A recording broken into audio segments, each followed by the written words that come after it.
Ladies and gentlemen, good morning. Welcome back. Welcome back to another live session. Hope you guys are feeling good. Hope you're doing well. And I hope you're ready to take on another beautiful day. Here we are at last. For those of you tuning in on the YouTube live stream, be sure to hit that thumbs up. And if you're a new viewer, definitely check out the disclaimer that's on the screen right now. Remember that day trading is not easy. Day trading is definitely risky business, and it takes a lot of time to become competent. So remember that, especially in the beginning of your journey, there's no need to have a high tuition, right? There's no need to pay the market a crazy amount of money. Instead, take it slow. Utilize the simulators out there where you can practice. Utilize small amounts of cash. That way, as you learn, your risk is limited, all right? Other than that, remember, copy trading does not work here. Trying to say, hey, Relentless is looking here to buy, I'm going to try to buy. That's madness. This strategy is very fast paced. There's a delay on the YouTube stream. I can be in and out of a trade before it even shows up on the broadcast. You have to understand this style of trading for it to work and make sense. Other than that, trying to copy, you're just going to take your account to zero very quickly. That's just me being real. All right. Lastly, be careful of fake accounts. Sadly, there are a lot of fake accounts, people pretending to be me. I will never message you first for no good reason. So keep that in mind. Be careful out there. Now, with that being said, I know the people who are here every day, they understand, but just in case there's a few new viewers from time to time, we got to always mention it. But let's jump into the watch list and the stocks that are moving here today. There's four in particular that I'm looking at, and a lot of them have already been called out in the chat, which is good. They're on the top of the scans, right? So we got TNON, there's BNZI, there's LFly, and there's a cheaper stock in NBY. This one is around 86 cents right now. That's the watch list here for today.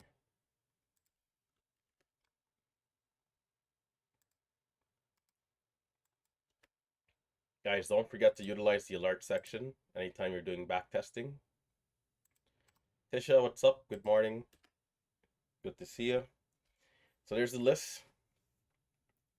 Anytime somebody asks me, I kind of see the message.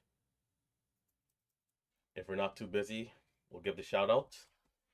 So there's the list. There's the list right there. Okay, so for some trend lines, let's see. LFly is actually the one that's leading the way. I'll start with that one. So it looks like it was an after-hour push. We had 438. And this one was called out yesterday by one of the traders in the chat. 438 yesterday for highs, and that also aligns with today's pre-market high. This recent range here, we had 71 for our high point, low of the pullback, clocking in at 39. Gives us a bit of a range coming into the open. So if we zoom out and we really look at this thing, we see that, okay, if we're strong and we uptrend early, perhaps 440 can be a target, right? So over 440, do we have any potential resistance? There's two levels that I'm seeing here. So there's 200 EMA, which we're back below right now. Let's see here. The 200 EMA is at 385. That's going to be one of the first levels. So before we even get to 440. Then on the daily chart, let's see, what's that? 422 and 435. So I'm going to just put 425 and kind of know, hey, plus or minus 10 cents if it does get up there.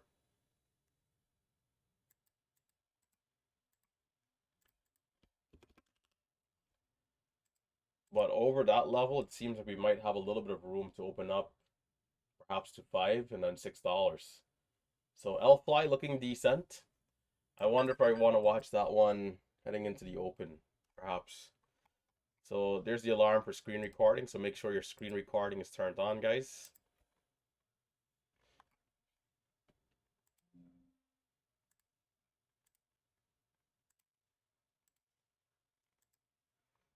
Make sure your screen recordings are turned on. So that's L-Fly, not looking bad at all.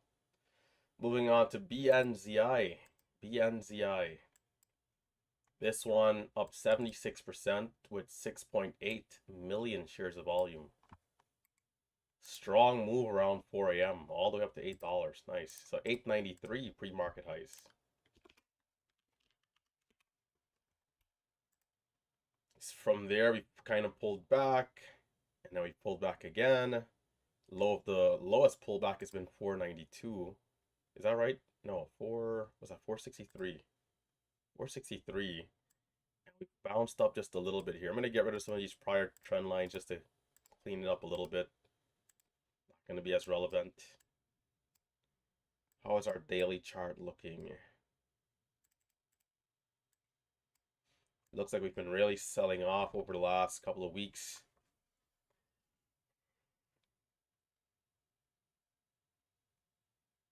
Honestly, where are we at now? $5? VU opposite 620. It seems like there might have been a split on this stock too, because I have the 200 EMA here at 608 from a prior day, but it's kind of all out of rhythm now. So it definitely might. My chart is not indicating it, but it looks like it had a split. So this level isn't going to be relevant anymore. I'm going to erase that. But in terms of our pre-market levels, that VWAP at 620, perhaps the first target. If we can get above and hold above VWAP, can we attack the $7 area? And then from there, perhaps a retest of the pre-market high. From 5 to 9, I mean, that would be a good move, $4 a share. If we get that, there's no complaining, right? So BNZI also looking pretty decent. Let me make sure my share size is set. All right. So TNON, moving on to TNON. TNON up 37% with 4 million shares of volume. Is this the one that went to $100 recently? Or is that a different stock? Let me double check. I think it was this one. No, okay, maybe it wasn't. Okay, TNON. Let's see, pre-market highs are clocking in at 931. Make sure to get my levels here. Low of the pullback. I think actually I have to look at the daily chart again. Anyhow, 200 EMA is at 1760. 200 EMA. So it's a pretty, just like the other stock, it's a pretty wide range here in pre-market. 670 for the lows right now, or 650s, let's say the highs are at 930. We need to see a red to green on one of these stocks, and hopefully when we get the red to green, it sustains past the first leg. We need to see the second leg. Remember yesterday we had a lot of stocks start off really nicely, but then when they pulled back, we thought they were holding, and then they just kept on going down. So we got to be careful, and we have to watch out for the dips. And I was talking to some other traders, and it's like, hold on, 2-minute warning. There it is. Yeah, it's like, man, if the first move is super extended coming into the open, probably be careful on the dip, because if we go up like $2 a share right away, the pullback might be so massive. So I got to keep that in mind for today. Yesterday I did give back a lot of gains trying to capture those dips. So if the front side move to start is too aggressive, or let's say a very aggressive very quick, there's no such thing as too aggressive. If it's very aggressive very quick, I need to know that the pullback can be severe. And sometimes we're seeing the stocks flushing all the way out. So got to be careful of that. Well, those are my top 3. NBY, we'll see how this one does. Cheaper stock. The cheaper stock yesterday did well. I didn't really look at it much. So today, if this one is strong and the others are weak, for sure, I'll pull it up and, we'll see how it does. So with a minute to go, it's another beautiful day. Another day for me to be patient. Another day for me to exercise discipline. And I want to keep in mind all those small things that I've been working on. Again, as I mentioned, being careful of the first pullback if the first move is aggressive. Being patient for the dips. If I do capture the dip correctly, giving it a little bit of time and scaling out throughout the trade. Other than that, I have my usual bullet points, pacing myself throughout the day, keeping longevity in mind, um, cutting losses quickly, sizing up if it makes sense early, but only if it makes sense, and of course paying attention coming into market open here. So which one is going to be the one? That's the question. So I got my share size ready. I got all of them, my top three pulled up. Watching to see which one gains volume first. Looking to have a disciplined day. It's Friday, so quick and clean. If we can capture and get out of here, I wouldn't mind.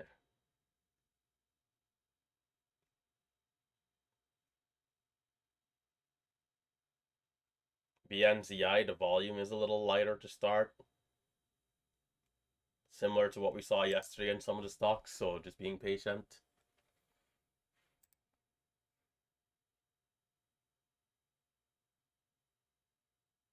L fly over 50. Okay, it is moving a little bit. Low was 35. BNZI also starting to come alive.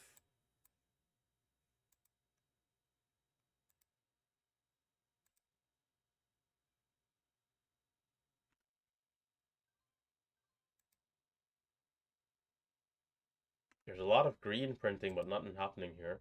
Are we seeing hidden sellers early? Gonna try one more time, BNZI. If not,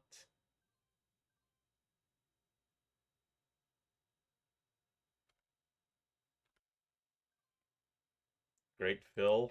Gonna try to give this a chance. Oh, I'm gonna get stopped out. Great attempt for the low of day double bottom, but it's coming below 5.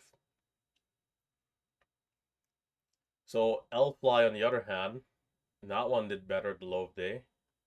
Back up to 50. Let's pull it up. So I want to keep my share size small to start to make sure, because sometimes you get look for these nice trades.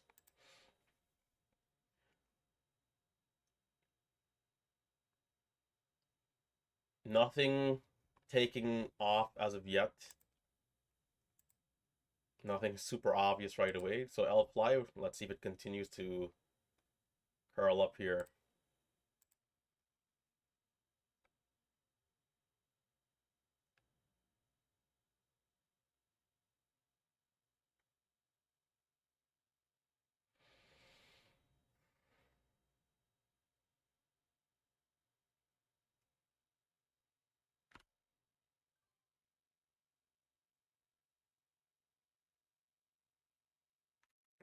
And are we holding?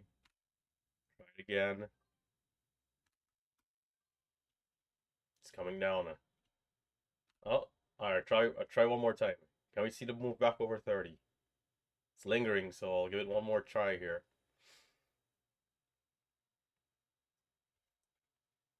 I'm buying as low as I think support is, so my stops are pretty tight. It's like if we're not going, cutting the trades. BNZI is back up.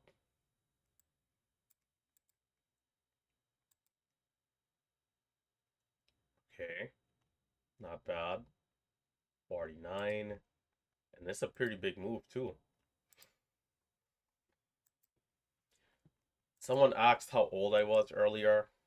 I'm in my mid-20s. I'm but a young buck. The NCI curling up, perhaps over 6. It would seem it's alive now.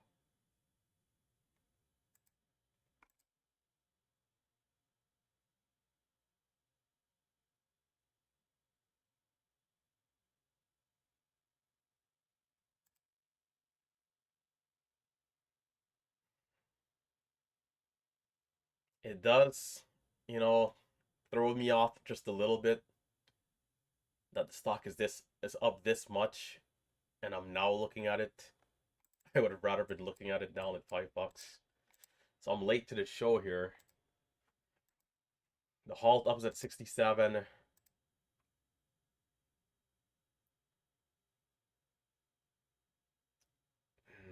It's hard to get an entry. I'd have to just jump in. I'd be chasing and hoping it goes higher. High is at 65. Halt up is at 83.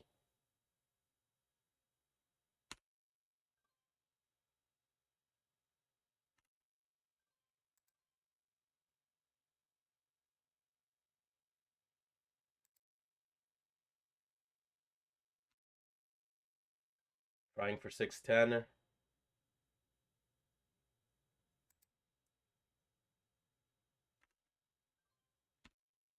Trying below 6. I'm taking too many paper cuts. The low is 83. My goodness.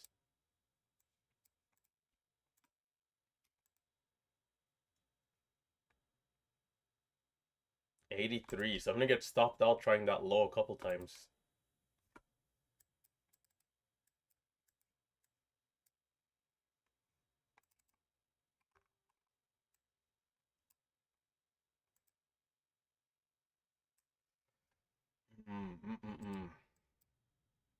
It's a nice bounce. 80 to 40, not bad. TNON, perhaps a halting up. Looks like lighter volume, but maybe there's something there.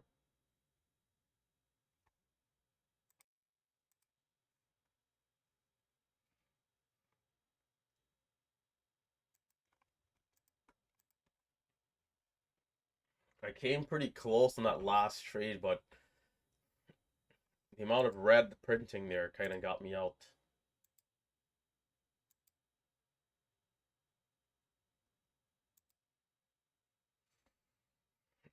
The range is pretty massive.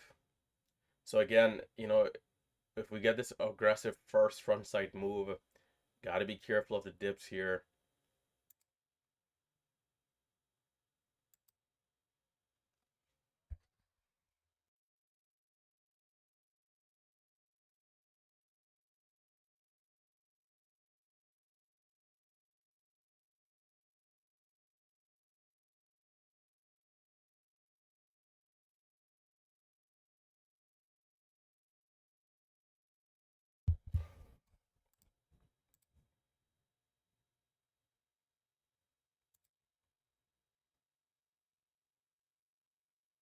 Is the breakout worth the attempt? Will we keep going? I'd say despite this consolidation, the stock seems a little extended.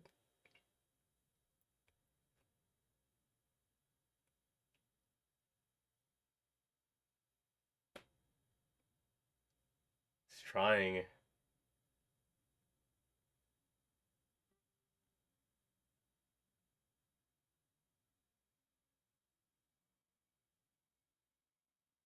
Will it be irrationally strong?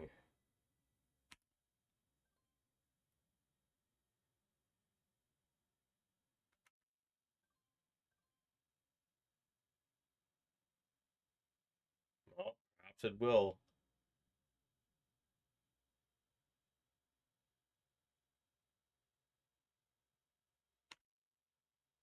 Can I get that decent fill 75?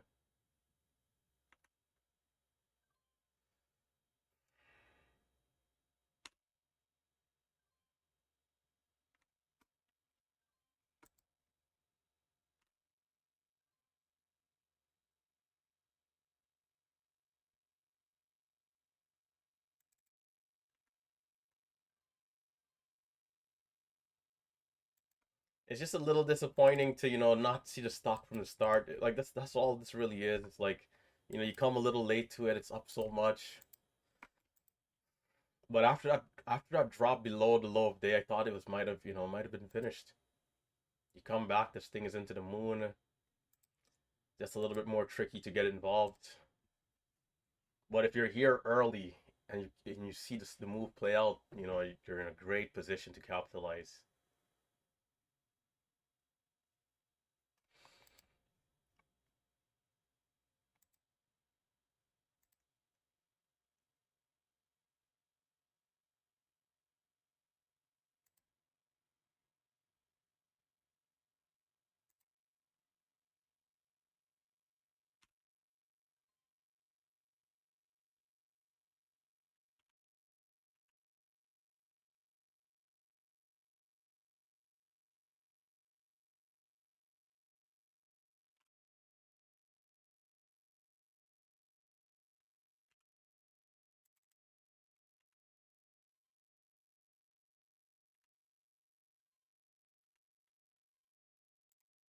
Seems like 70 is posing a bit of a problem.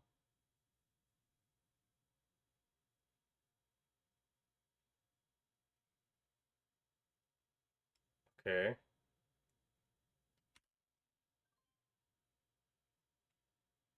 Oh, come on. Not good.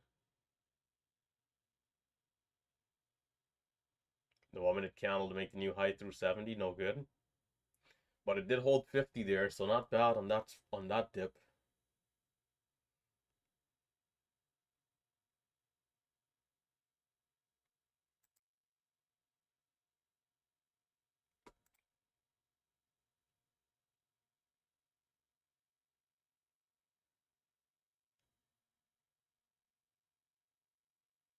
I can see like TNON is moving in the side of my eyes. TNON.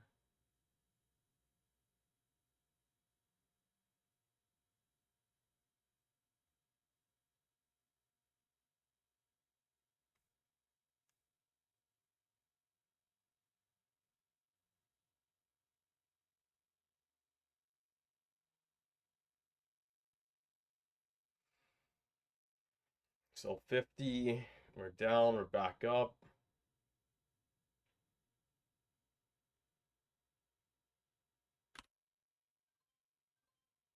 Not a great fill there.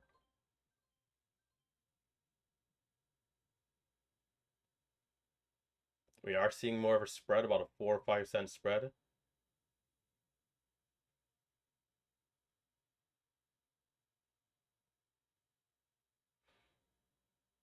I'm not super aggressive to attack that dip just now because, I'm kind of watching. Are we going to see the 5 minute pullback? But it does hold up, just one dipping up. No lingering.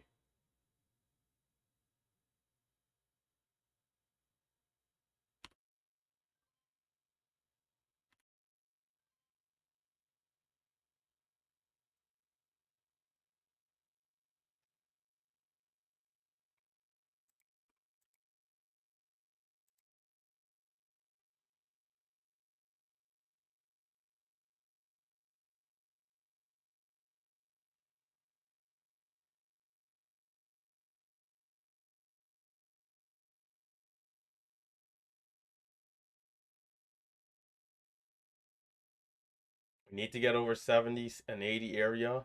High of days at 96.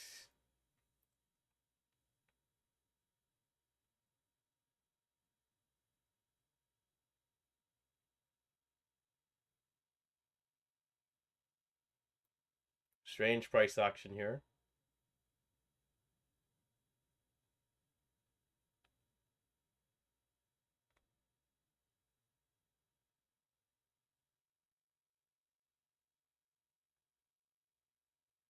The price action is not what I would like to see coming up.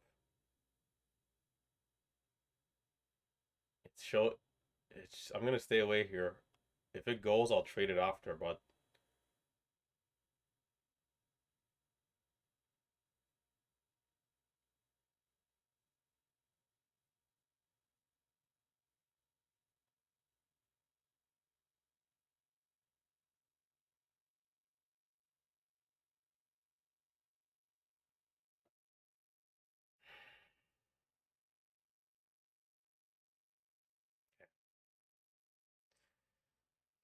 that bounce came so close to my entry, man. That dip.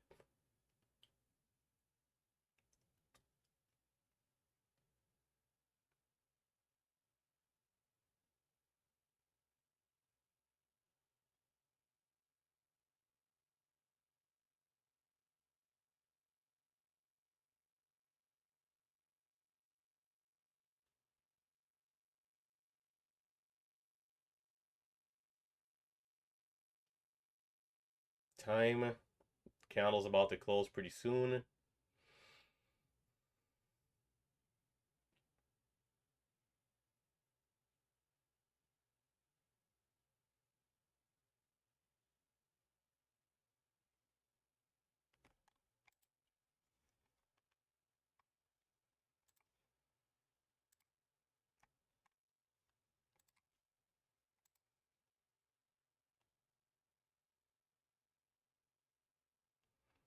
What I'm hoping is that there's a next leg.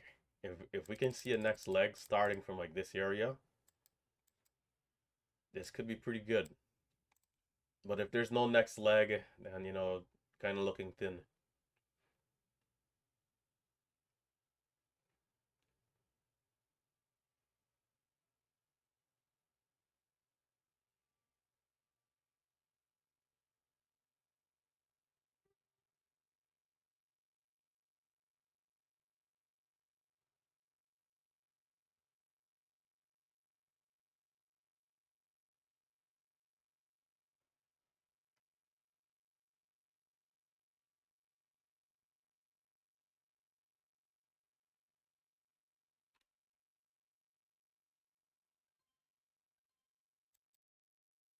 So slow.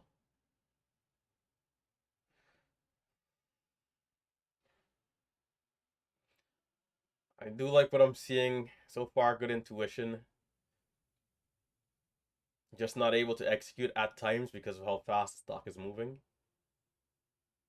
Big area here.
Hmm. I got to be careful of that right there, which is the higher fill. It didn't drop like I thought it would have there. Can we see that bigger drop? Can we see it? Can we see it?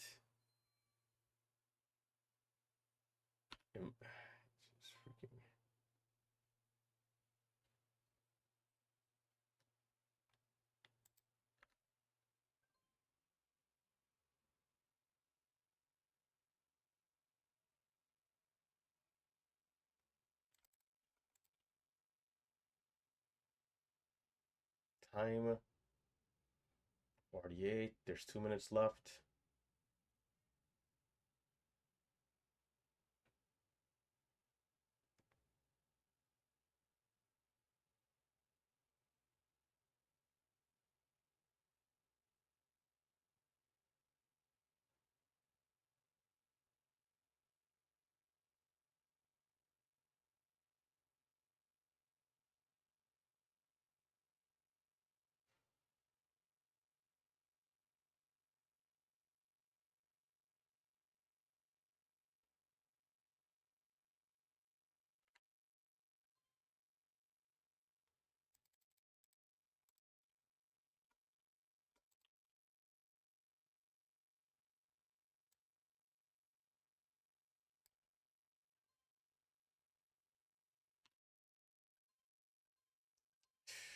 Come on, can you give me at least a fair fill here?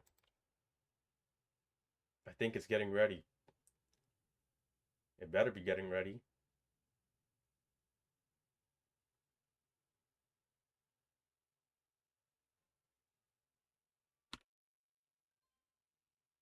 Oh, maybe not. Maybe not. Time 49. I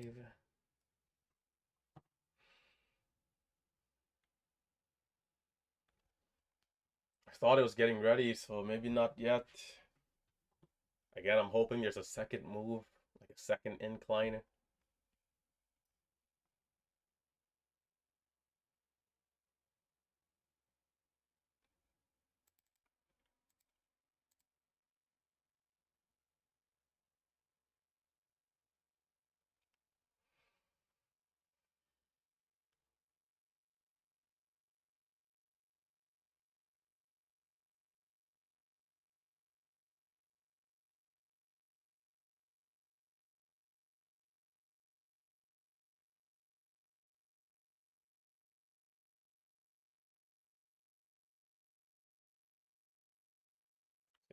5.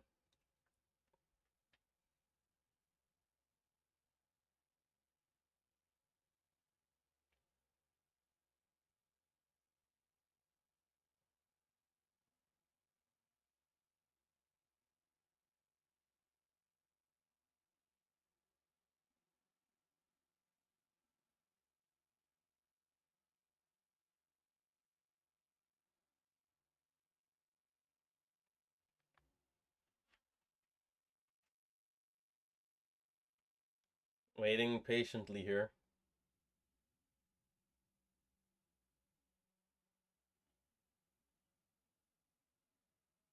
Just weird price action again.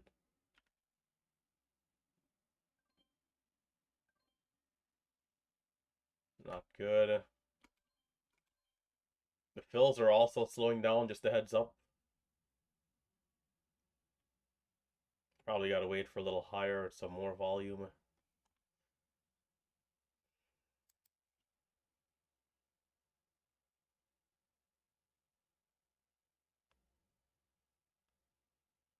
What we don't want to see is a false breakout if it does try here in the next couple of minutes.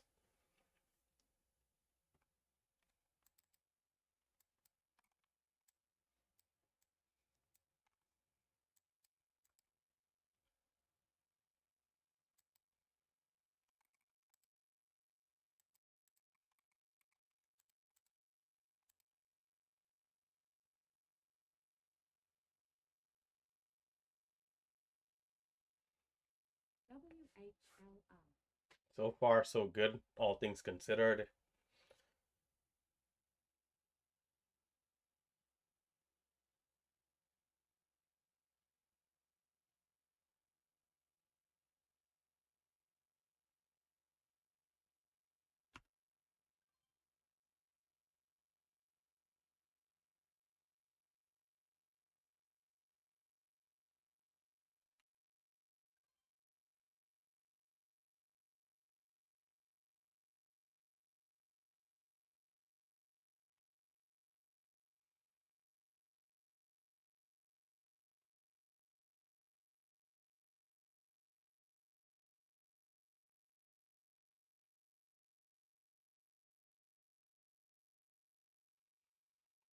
Gotta wait for the extreme, high or low. Some of the in-between trades not as good as the volume is decreasing here. The new 5-minute candles, 2 minutes out. High of the current candles 58. High of the last candle was it was at 87.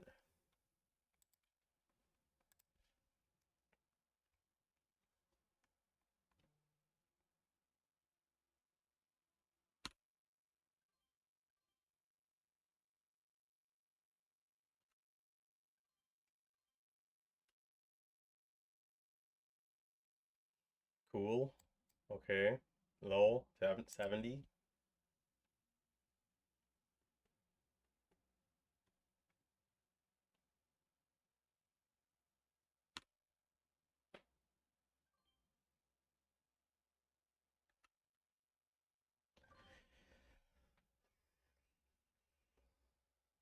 56.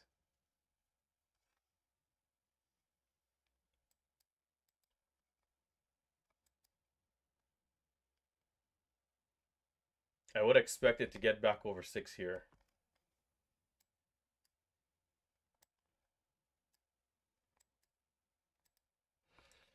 Well, I don't know if this is backside. I hope it's not, but it could be.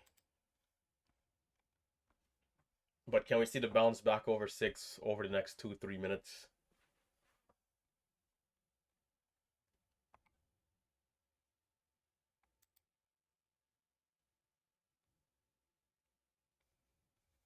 I'm gonna check out that cheaper stock, NBY. How's it doing?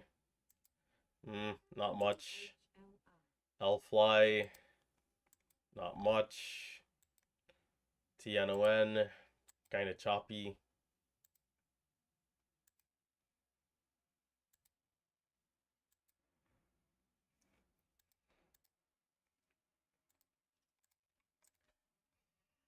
Read a scratch trade here and waiting.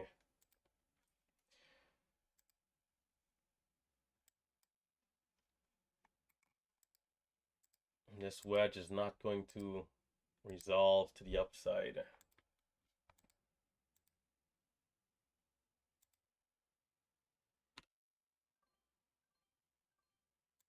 Too soon, perhaps, there. Waiting.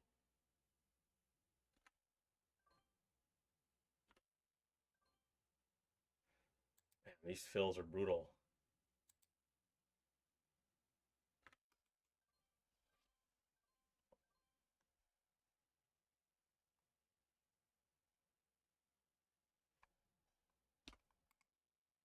Well, maybe it's backside. Sometimes we do see just a bit of a bigger dip and then it curls, but it's always tricky to tell.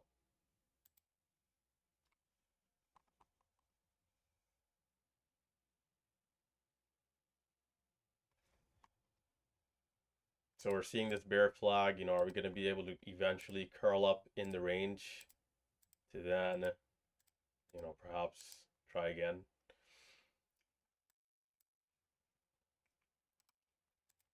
So far, the depths. Man, this stock is so good. Again, just missing the front side move though, you know, coming back from the other stock and it's already up $1 plus a share. It's hard to jump in. From where I saw it to where it went, it's like another 80 cents. You know, from well, maybe like another dollar actually, because from 580, 590 to 690. But you know, it feeling like, man, I'm just chasing it if I try to jump in here, but it just kept going.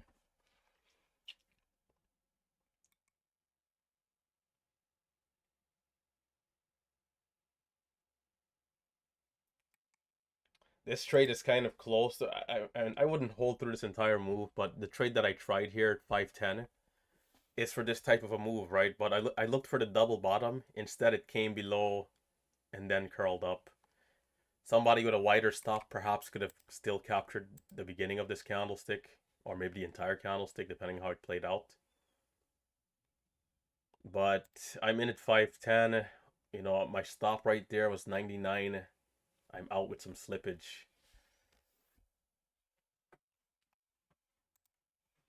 GLMD from yesterday, round 3. GLMD round 3.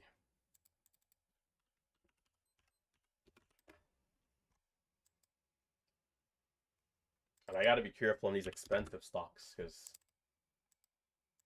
fumbled the bag twice in a row. 93.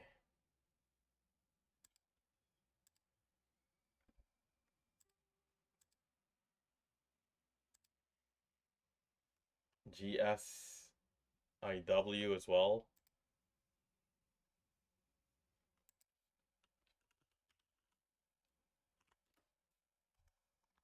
Oh, that one is halted down.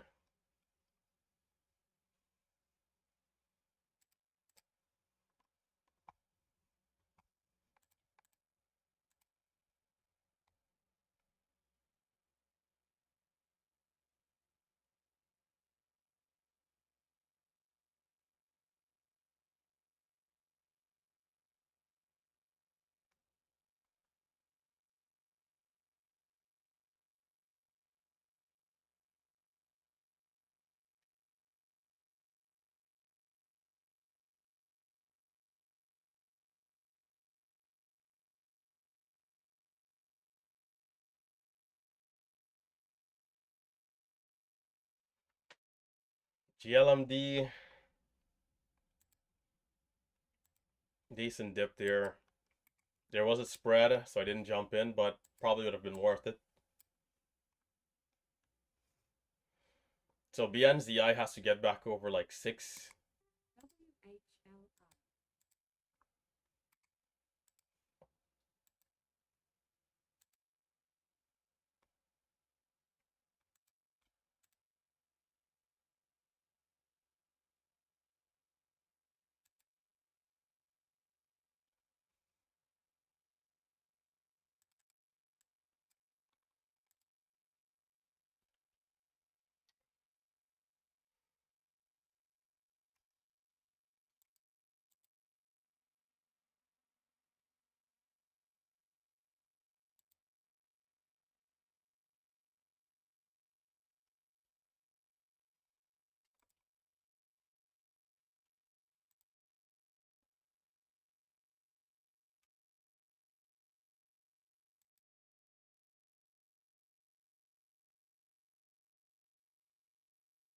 GLMD, two decent dips there. The spread is the only issue for me.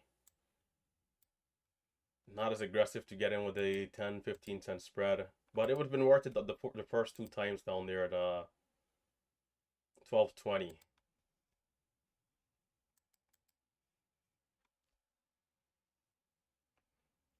Even if I gotten filled like 28, but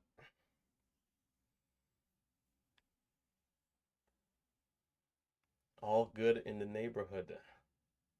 BNZI trying at that level of 85 but having trouble.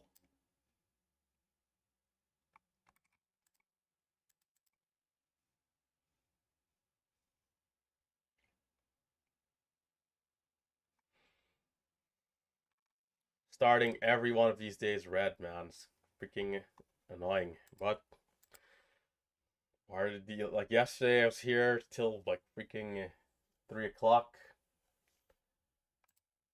And what was the stock? I think the same Steve and I Steve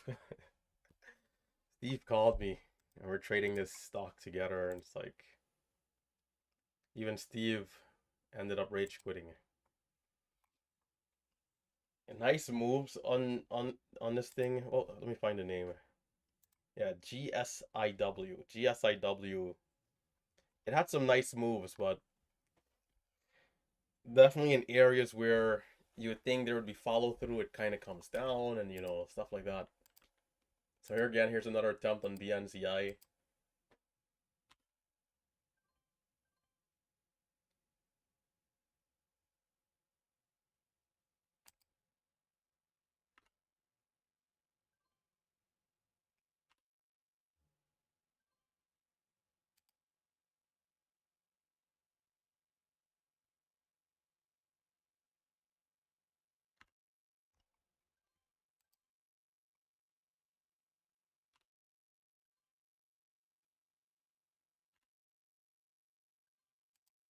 BNZI back over 6.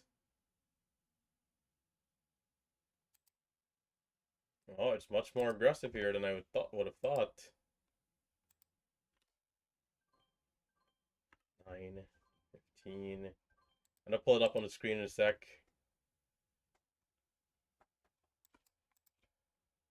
It's still alive. It's good news. It's still alive.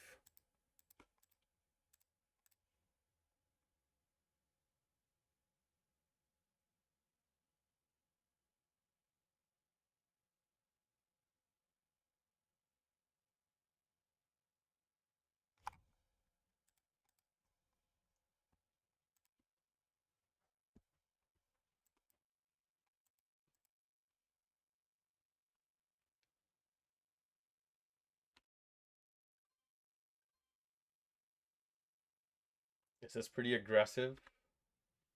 So I want to keep it tight here. Kind of just wait patiently. See if we get that bigger drop.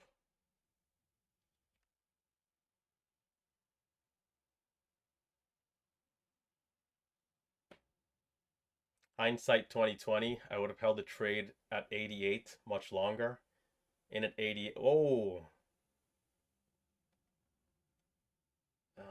no dip. Oh, wow. Wow, wow, wow. Damn.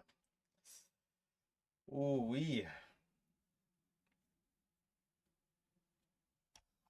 Jeez Louise. 60 would have been too aggressive for me, man. I could have done it, but just would have been too aggressive. 21 for the halt up.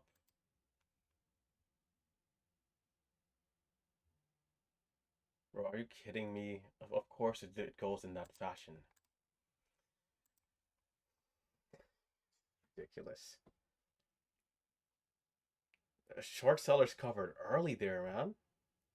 Compared to the high of the day, right? Like at 7.99. What was that? 7.20 breakout or 6.20?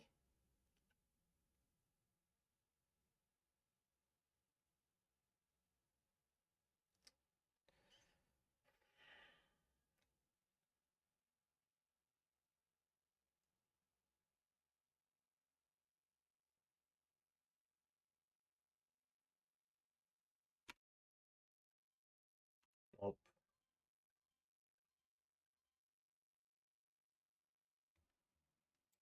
And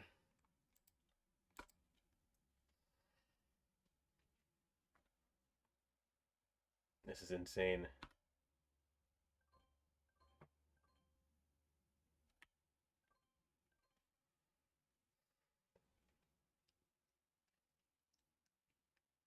Yep, in hindsight, that trade at 680, man, I would have held that much longer.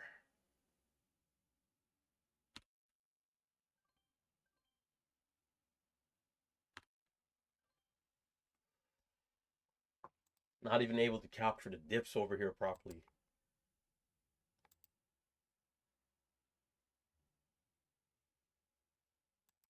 Man, what a week. What a week this has been, man. This has been an incredible week. To undercapitalize like this.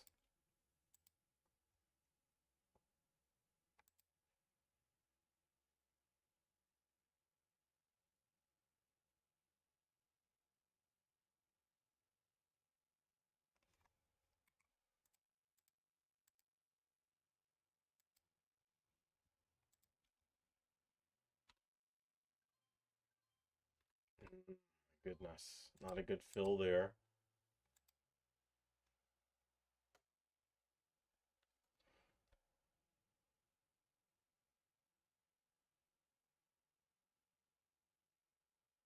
Yeah, I'm surprised though as to how early that move happened. Like if it was closer to like 750, 760, you know, like hey, let me cover this thing before it goes through the highs. But to see that type of acceleration from 720 when high of day, you know, at least resistance was up there at like 60, 70, or 50, I think it was.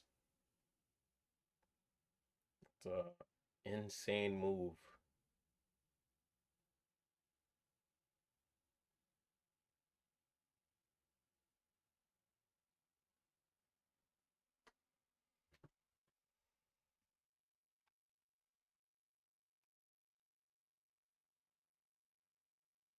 It seems like it's getting a little bit more wild.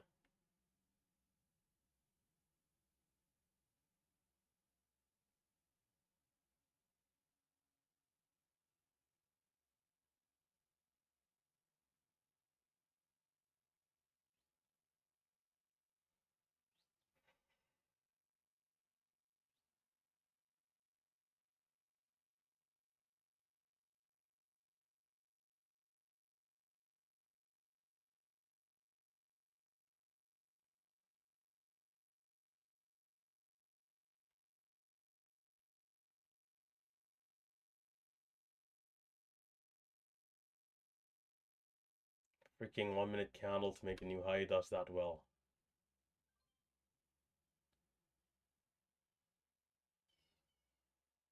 And then doesn't sustain. Or will it? Can we see it? I'm gonna size down after this.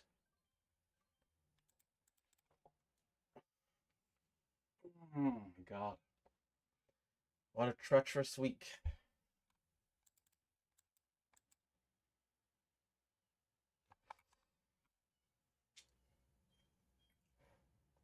Day trading, I tell you.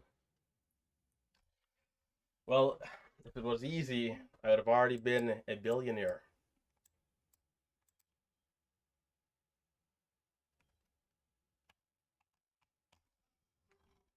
Such a sweet stock.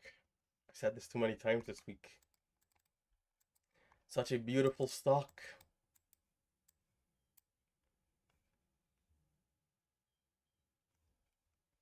Sizing down to 1K. Sizing down to 1K.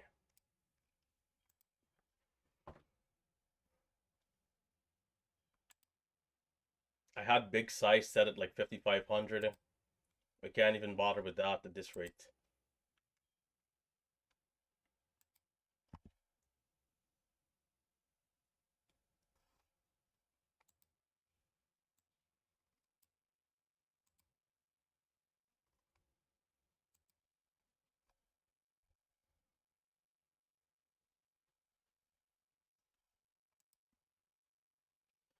Out of rhythm, out of whack.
Mm, mm, mm, mm, mm, mm, mm.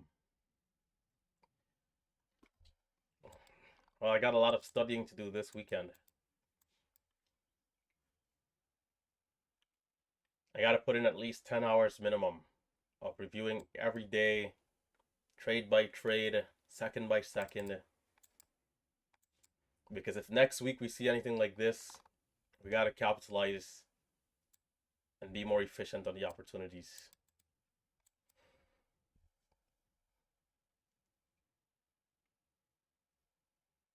I mean, it still looks good. The 5 minute chart still looks strong.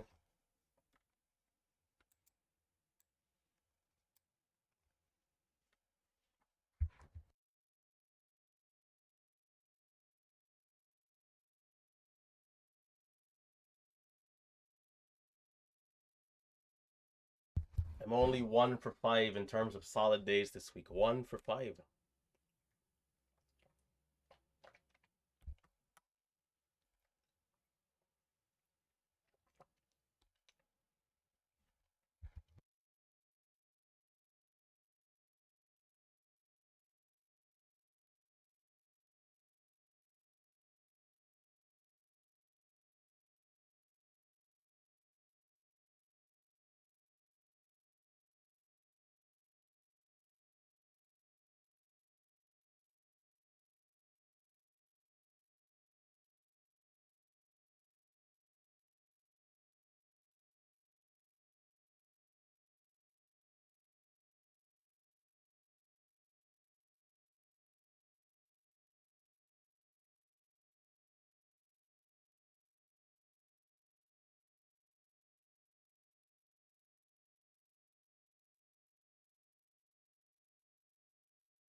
All right, I'm back.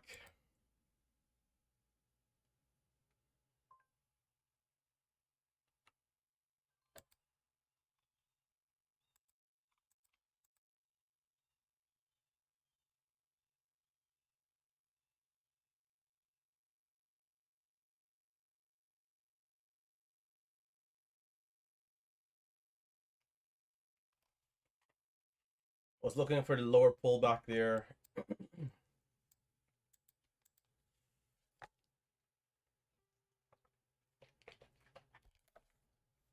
All right, what time is it? 10:14. Boy, oh boy.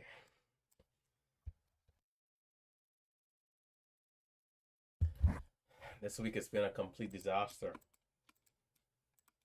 Great opportunities to pass star fumbling.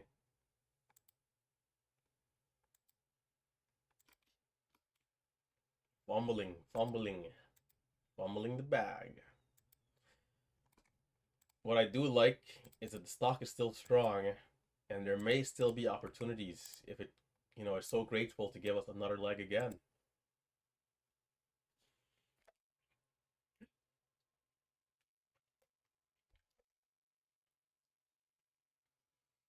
I did have a nice entry there just now, but was looking for the lower entry below 50.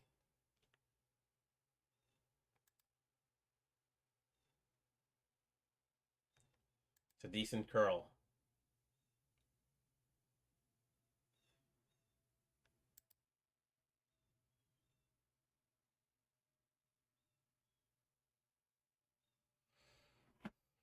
There's no excuse though. There's no excuse. I mean, this is a good stock. This is this is a great stock. Time candle. Seeing a little bit of turbulence there. I gotta be quicker to get in to avoid some of these higher entries.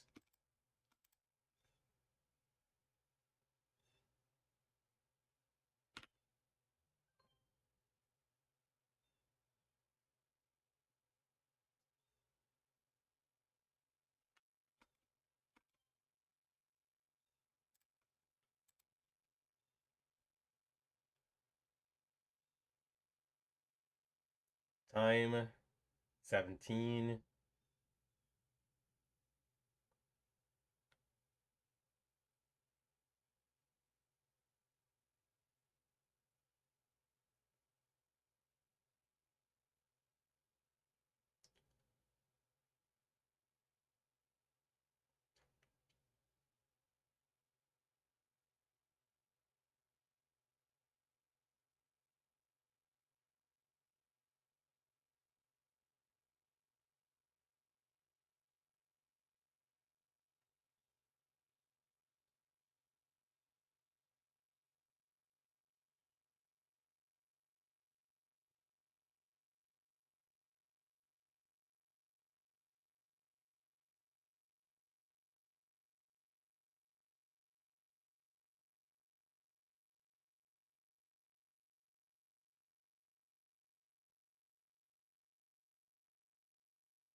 One, two, break of 7. It's going to reject.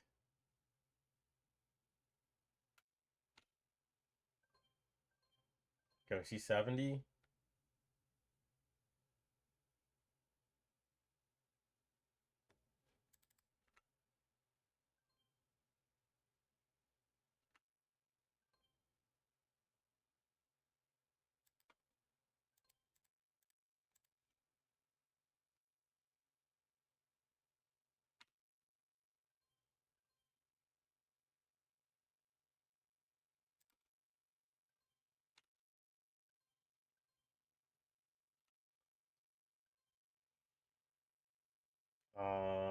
It's not smooth, but it's inching up.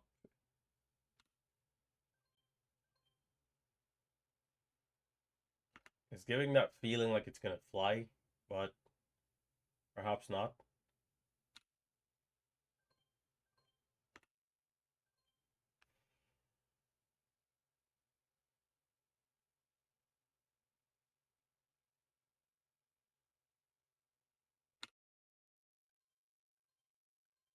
Yeah, okay, easing off. It would have went already. Waiting.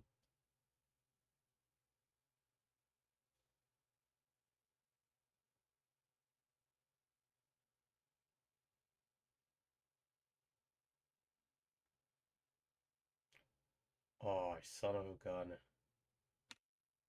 13. Not gonna get the best fill coming out right there. It looks like it might be finished. We're not supposed to see that.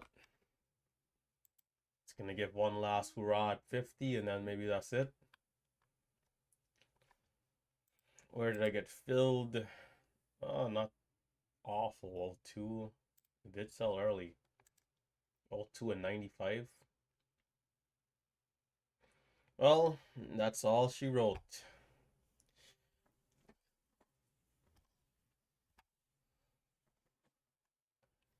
Can't believe I'm not up a couple thousand on this thing, man. Like all those beautiful big areas, I missed every single one. And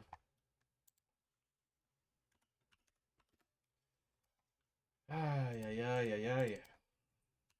Day trading, I tell you, not easy. LUNR moving up.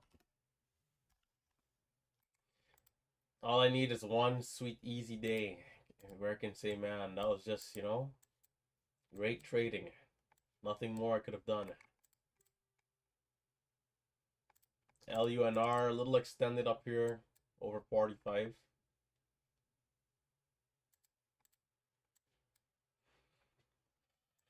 Red on the day, at least 1K. Let's see. Unbelievable.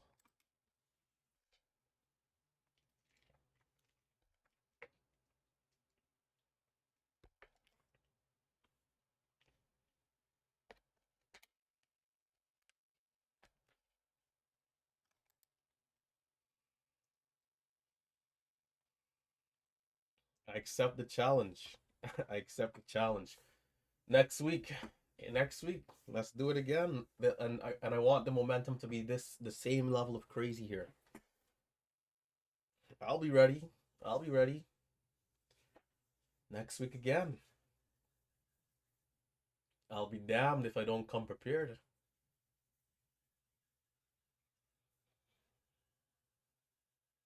This weekend I'm gonna get cooking with studying. Pastor will be ready to go.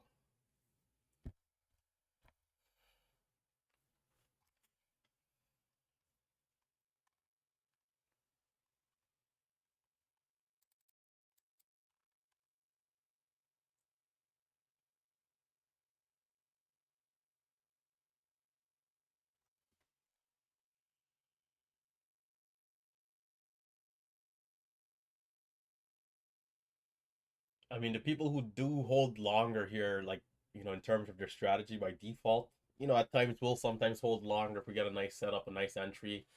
But for those of you who do give the trades more time, I mean, I can see a lot of you guys on, if you're able to get in, for example, like 580 area, there was a lot of places where if you gave it that full 2 minutes, it's literally $1.50 move.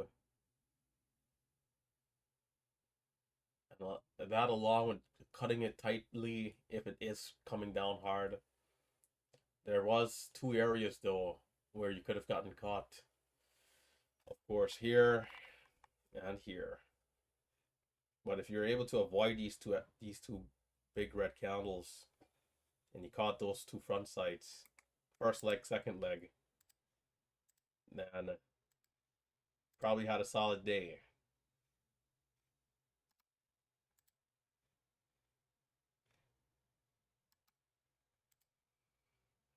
I would have been able to catch this teleportation if if it happened higher.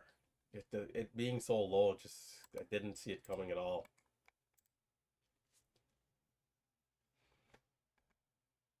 Like people covered at 720. We had a resistance around like 70, 60.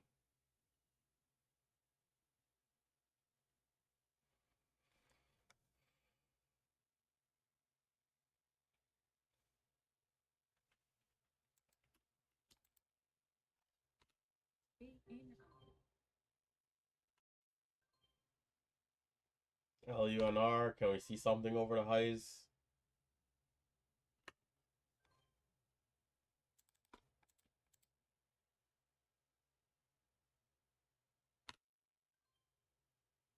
LUNR, come on. Talk to us nicely.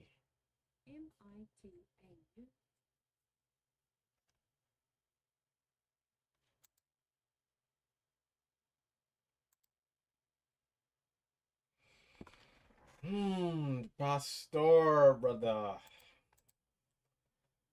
Ideally from how I see things, it's like this week should be like a nice 15K week. There's work to be done, man. There's work to be done.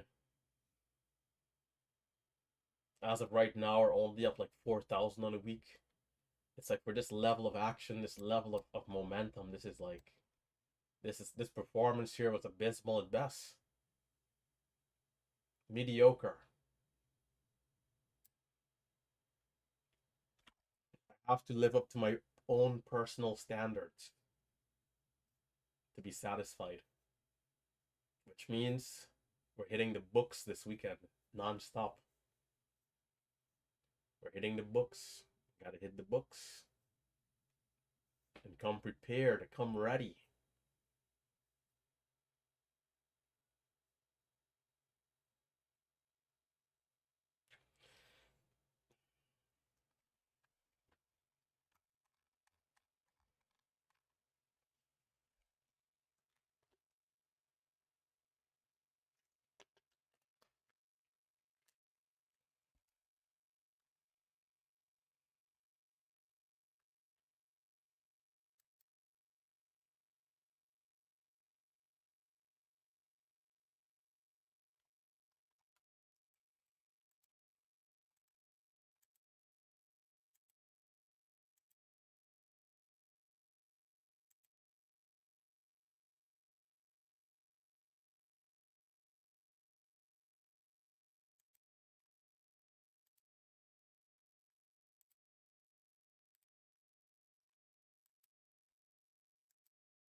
954 was the daily candle to make a new high.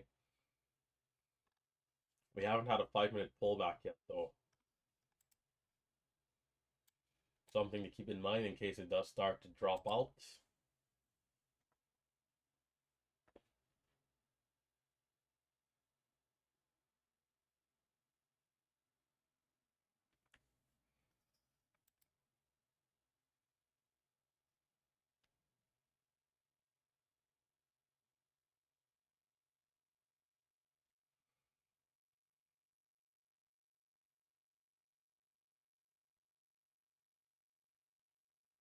To rise again, to rise again, to rise again.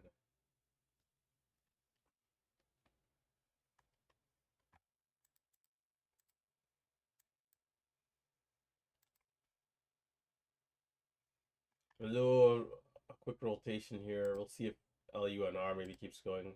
TNON had trouble. NDY, no good.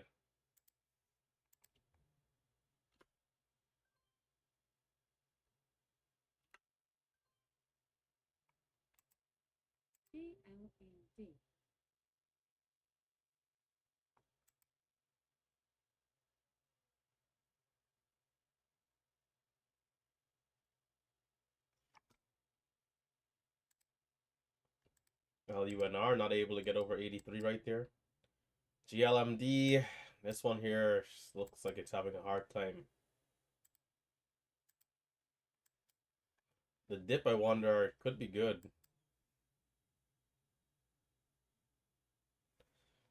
Is BNZI worth looking at again?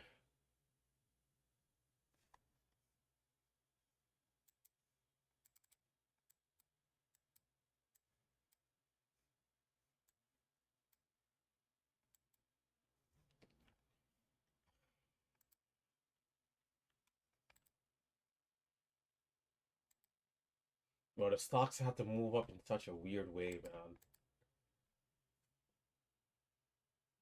For everything that I can see and do, it's like there's no way the stock moved up in this particular way to where it couldn't capitalize. Like, are you kidding me?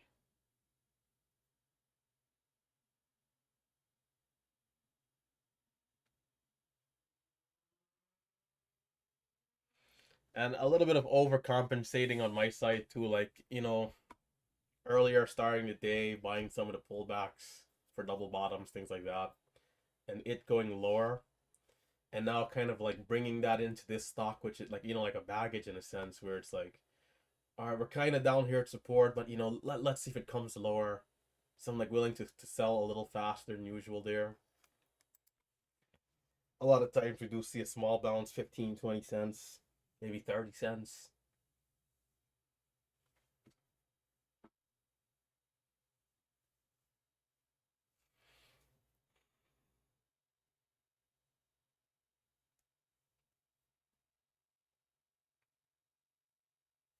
NBY is a stock that can break out.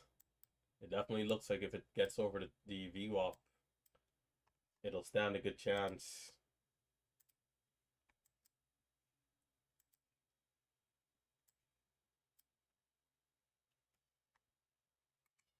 But if it gets over, it has to hold above, even if it retests the level, but has to trend up towards one.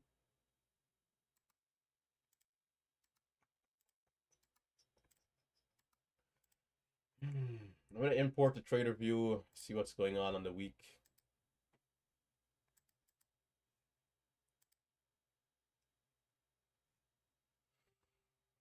Bro, next week I'll be ready, man. Next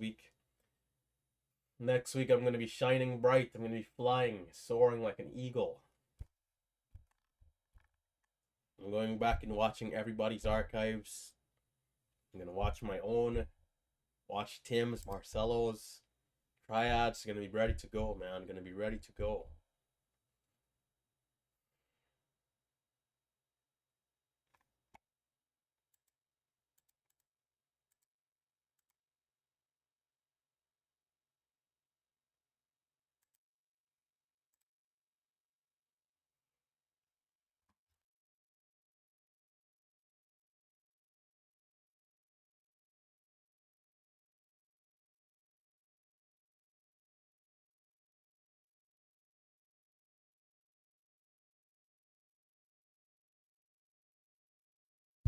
When I come back in here on Monday, you guys are gonna see the best set of trading you've ever seen from me.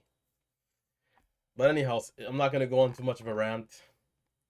We're gonna let our actions back us up next week. So importing from the 16th onwards here just to see how the week has went. Documents, import.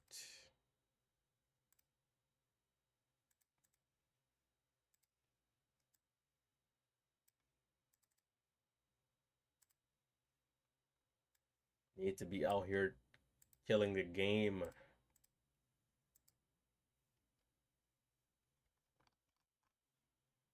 Room for improvement. Room for improvement.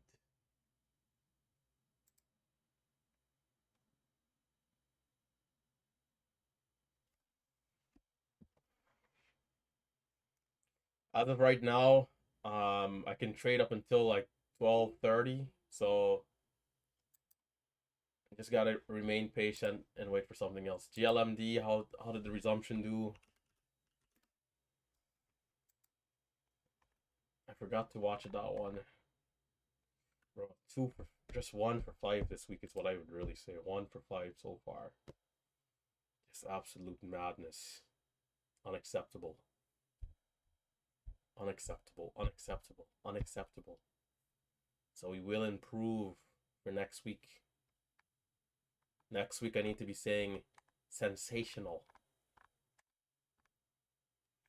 I think Monday was slow if I remember correctly, but Tuesday onwards, everything here hot momentum.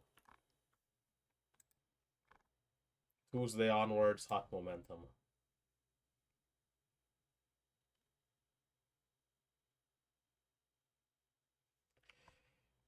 Even a day like yesterday, man, very messy. Very, very messy day.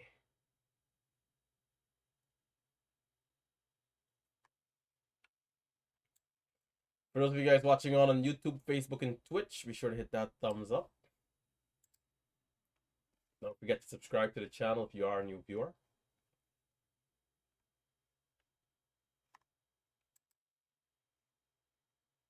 6 more days left in the month.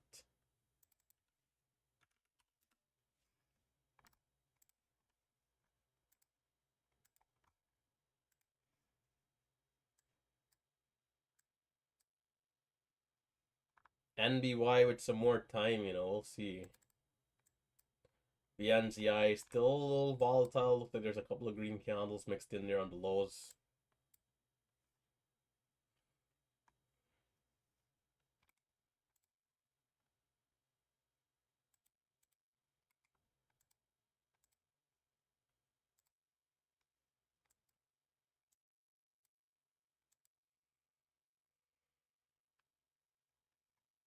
GameStop. GameStop randomly just always gives a big move like this and then sells off. This happens like at least once a week.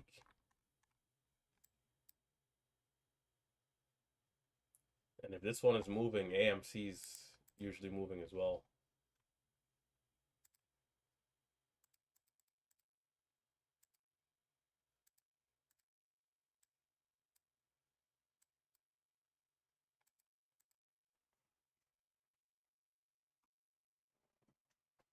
The NZI still. Let's see, there's a 50-cent spread here.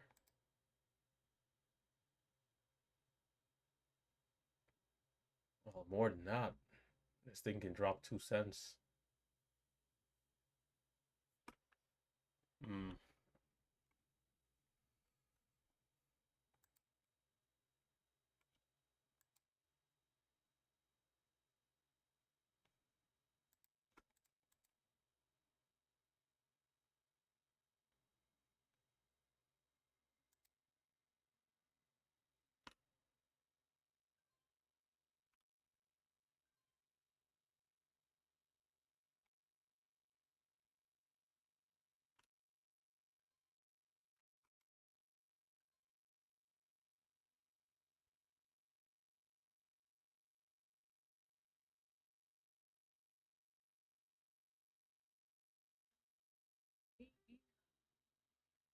NBY could move, but there's a lot of risk on this one.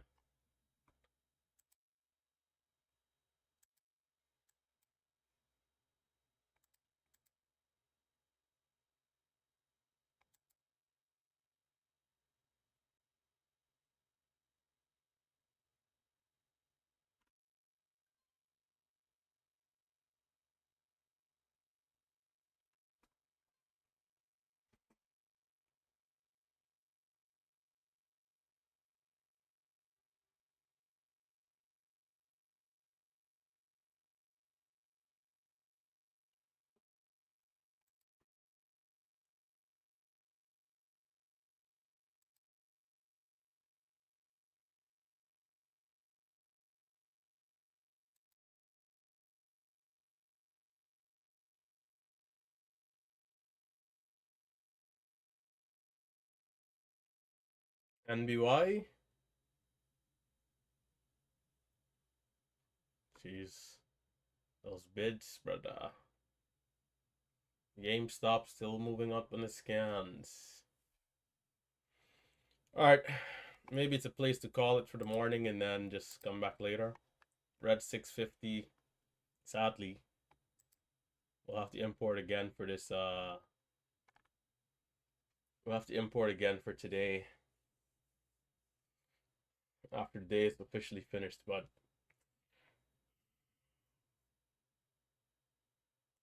good things from the week is that we did keep the red small throughout these days. Even though we were red 2,700 in that one stock, we still ended that day red like 500. We're still net green on the week, which means we managed risks, but we're not performing anywhere close to where I think we can do with some studying and some heavy reviewing. So we're going to make the necessary adjustments and we're going to come again next week. This is the beautiful thing about the market, is that we have to stay determined and there is no shying away. There is no going into the corner and balling up and crying. But we look the market into the eyes and smile, saying, I'm coming for you. I'm going to do my due diligence and I'm going to be prepared. I'm going to be ready. As usual, I look forward to the challenge.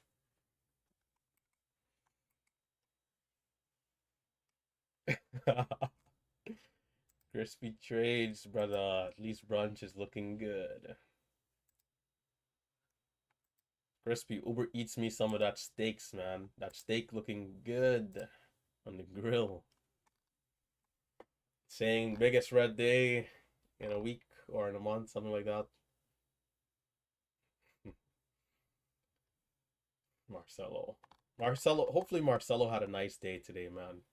You know, Marcelo does hold the dips longer, so hopefully he was able to connect in some of those key areas.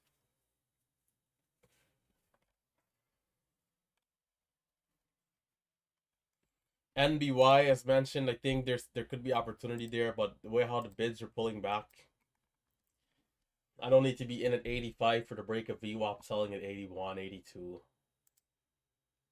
It just doesn't seem trustworthy, at least not yet. I think if it pulls away, maybe gets up to 90 and there's more volume, maybe the spreads become a little tighter. Might be better to watch, but if I do that, I don't want to be too late. I don't want to wait till 95, 98 to get involved. I want to be sure that I'm there 89, 90, so at least I can see a lot of the early moves still and capitalize.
Come on.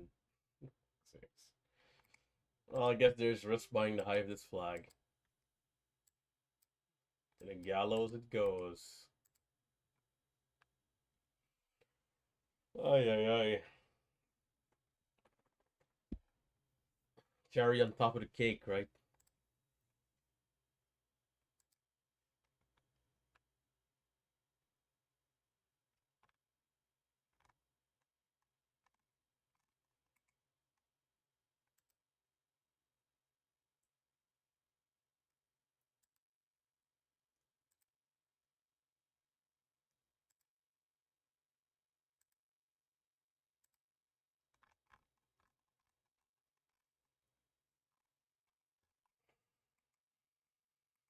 Hmm.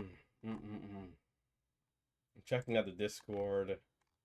Let's see how some of you guys did. Enzo, usually green, red today. Mike, green 81 bucks, locking it in. Vegito with some crazy game. Oh no, that was yesterday.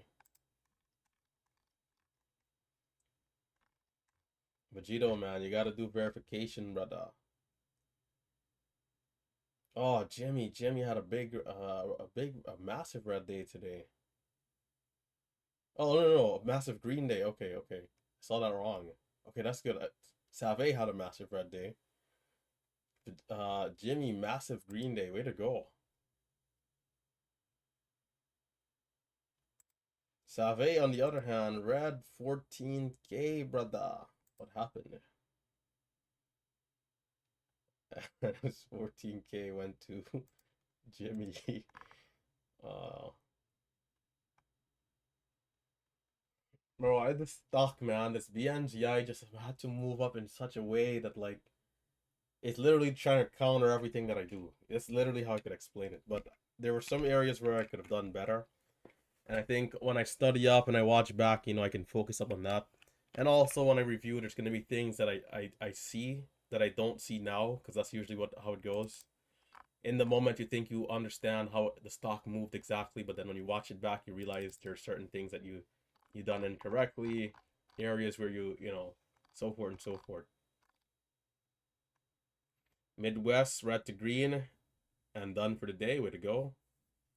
Ken, Friday, green, and gone out of here. So Ken, way to go. Locking in 461. Mark Q, up to 40. Locking it in. Audi Kid with a nice day there. 2,900. Way to go. GLMD. Zay, 135 on a day. Mr. Man getting it done. Shout out to Mr. Man, who's been locking in and been posting every day, right? Mr. Man looks like he's definitely going through and learning a lot. Lucas, red 800. Man, this I demand a do-over here.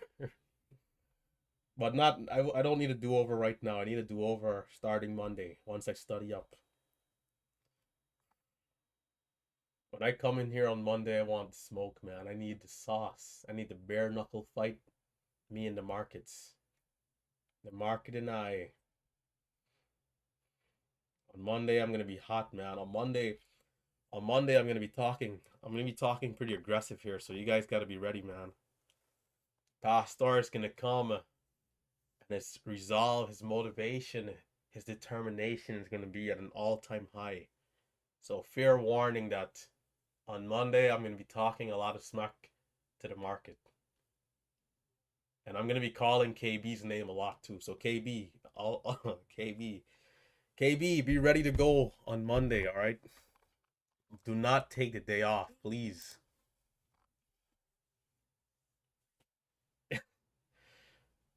KB, as long as you don't take the day off on Monday, uh, we should be good.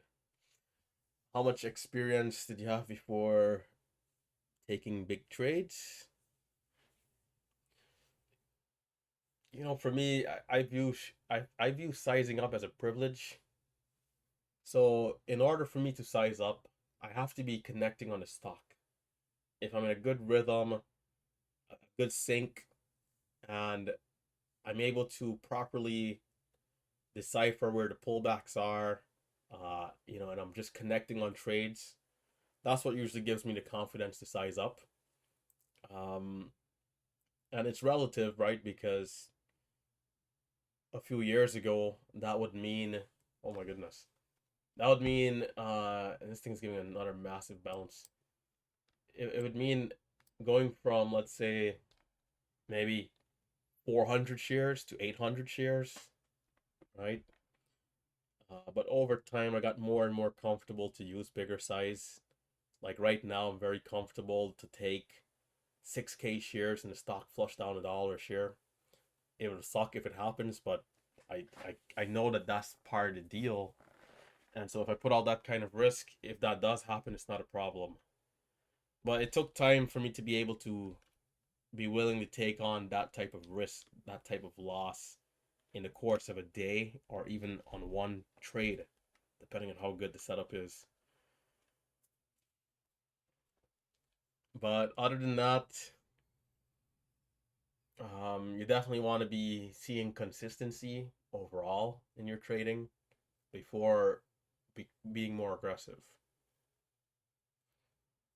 In the earlys, I had to pay back a loan that I used for PDT, so I kept my share size essentially capped off for a long time because, well, I didn't want to take on any sort of like massive loss in a day.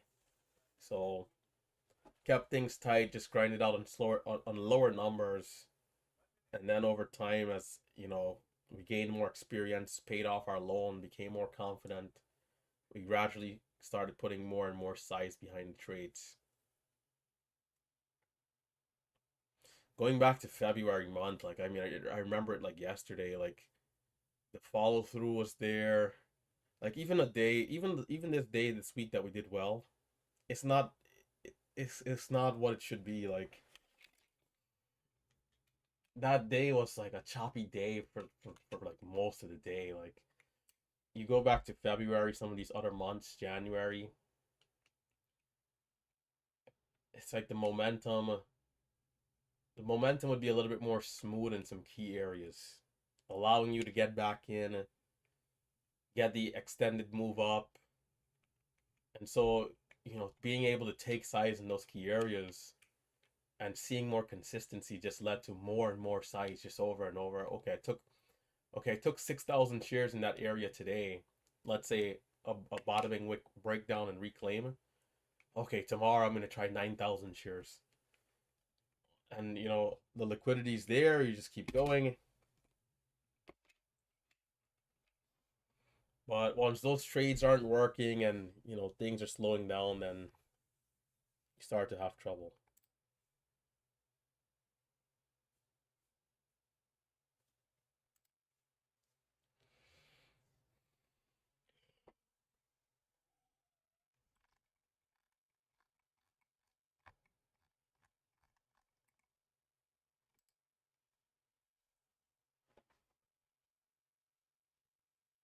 The good news here is that this day is still salvageable for me if there's another stock that comes that's good.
Hold on, I got something here.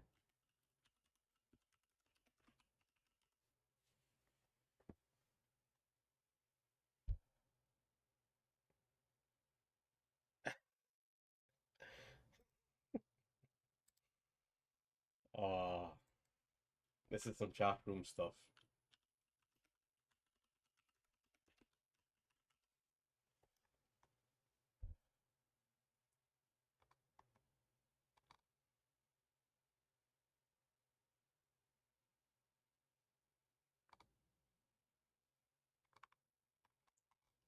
Watch this, watch this.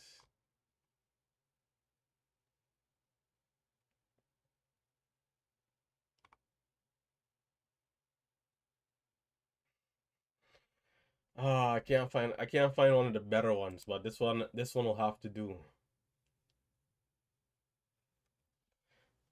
Couldn't get the in the ring. Guys, the GIFs are dead. The GIFs have went to the gallows in the chat. I understand that the GIFs can be fun for some people, but overwhelmingly the GIFs are a bunch of nonsense that clouds and clutters the chat room and that are very unnecessary. I'd say 90% of the times. Are there some GIFs that are more calm and cool? Yes. But majority of the GIFs, honestly, it's like if if people would say what the GIFs represented, half the chat room would have been banned. Half the chat room would have been banned already. Some of these GIFs are like just distractions and just, not necessary. The GIFs have gone to Davy Jones' locker.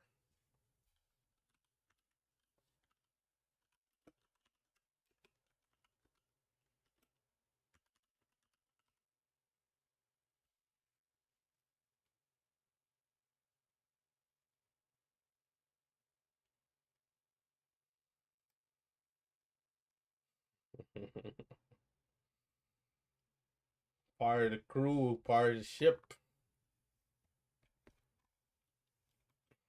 For those of you on YouTube, there's a massive debate in the chat room because I took away the GIFs, and there's like an overwhelming amount of people that want the GIFs to come back, but the GIFs are no good.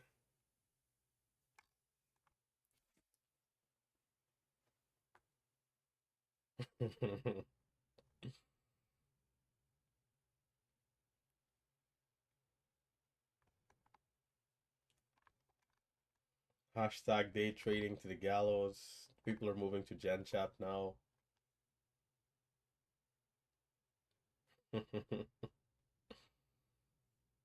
Ay ay ay.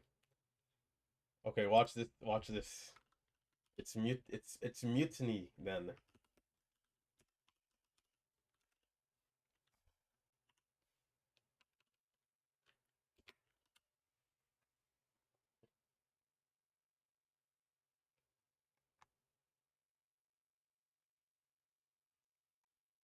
Where's Barbosa? I can't find that Barbosa. There should be a Barbosa. For those of you that don't know, I'm a huge Pirates of the Caribbean fan.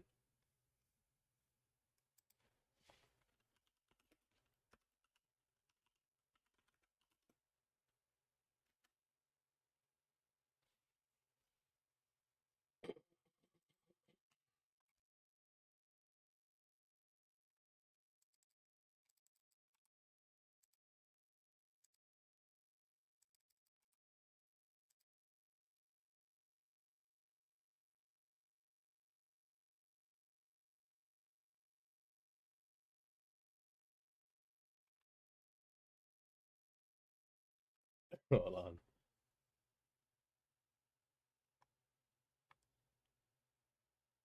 I guess this one is. I guess this one would do. And you see, even myself here. Ay ay ay. There better not be a mosquito in here. XCUR. Is there anything moving? It doesn't look like anything is moving.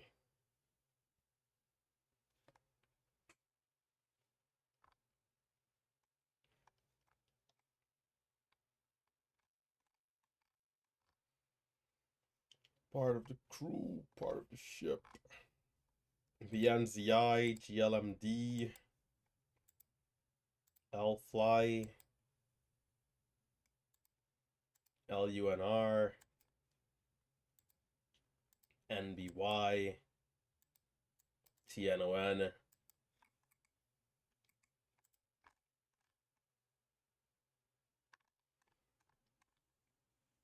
Minty saying a PR day. Let's get it. Minty Dynasty locking it in.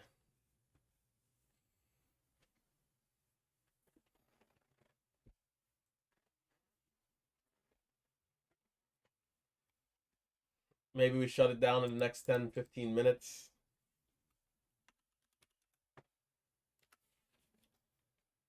In the next 10-15 minutes, maybe we shut it down.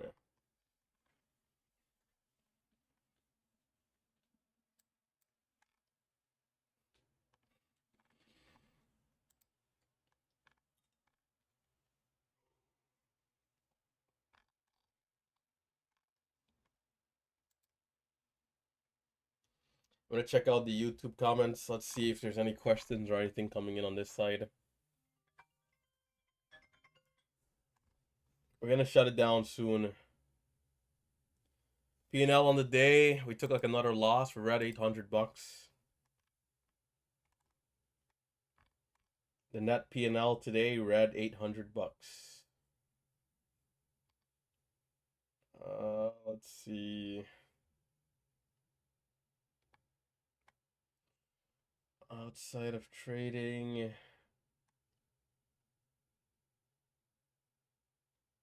this is not a group chat of friends. And yeah, you know, at times it can definitely seem, you don't want it to seem like a high school chat room, you know, a high school chat.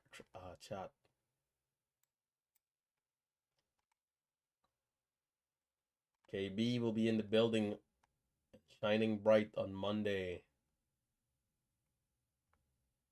Looks like there's a lot of conversations. Daniel, Ronald, John B. Yes, I do agree that that was no man's land. Financially free. That last trade that I took, no man's land. The depths of no man's land. Davy Jones locker.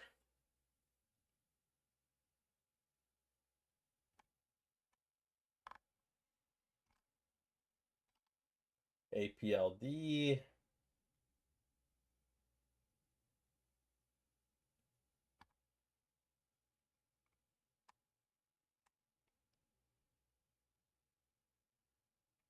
Someone asked if I use MACD. I do not.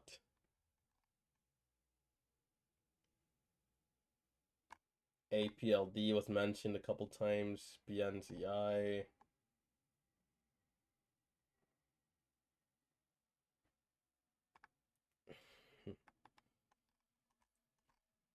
Shout out to the YouTube community.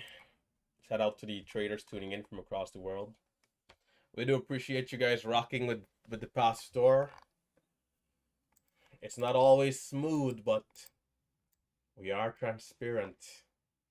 This thing is moving up again. Here, I'll put you guys up on my other screen for a sec. BNZI curling up again here. Still a little bit of no man's land.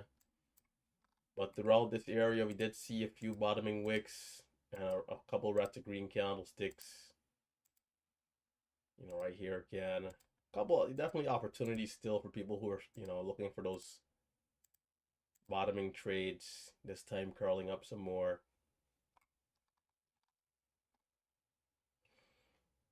I find these areas to be very difficult though, versus the moves going up and the consolidation sideways here, you know, a little bit better.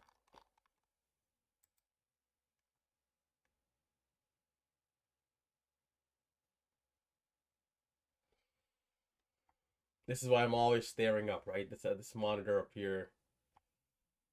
NBY, as mentioned, you know, tough stock. XPON, which was mentioned in the chat, cheaper penny stock at 20 cents. There's LUNR that pulled back.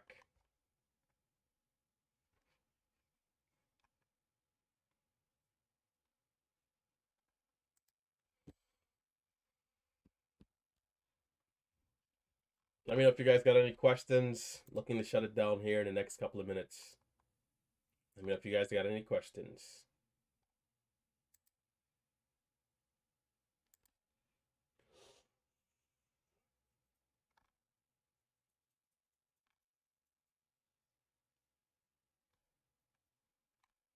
Minty and Dynasty locking in 2 spectacular days there on XPON. That penny stock. Way to go, man. That is insane. The boys dialing in and getting it done. 8K and 6K. And those were the 2 winners from the last trip, the last Team House meetup. So that's pretty impressive to see, man. Way to go for Daniel and Dominic. The 2, at this point, prodigies here in the chat room. The boys getting it done.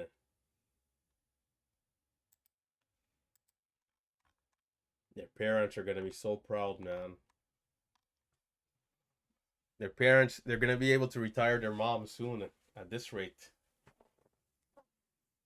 Shout out to the boys getting it done.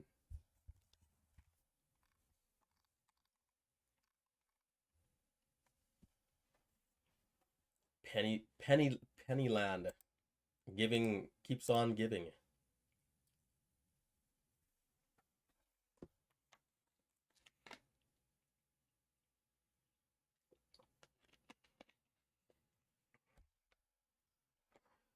So in the month we have about 5-6 more days, and then it's on to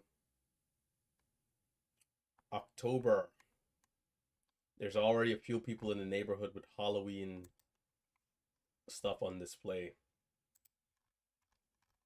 Seasons, summertime is over.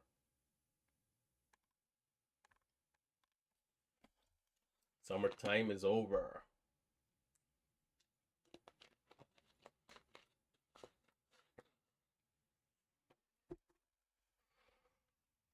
Don't forget, if you guys got any questions on the YouTube stream, you can ask here. And we're going to shut it down in about 10 minutes.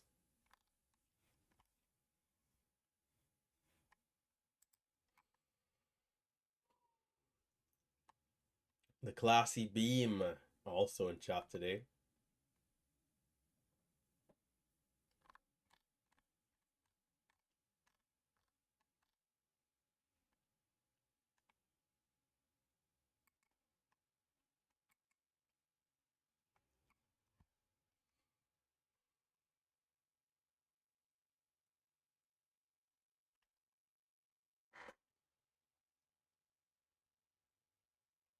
Yesterday, the day before, I mean, really and truly the entire week, we saw some other stocks come throughout the day.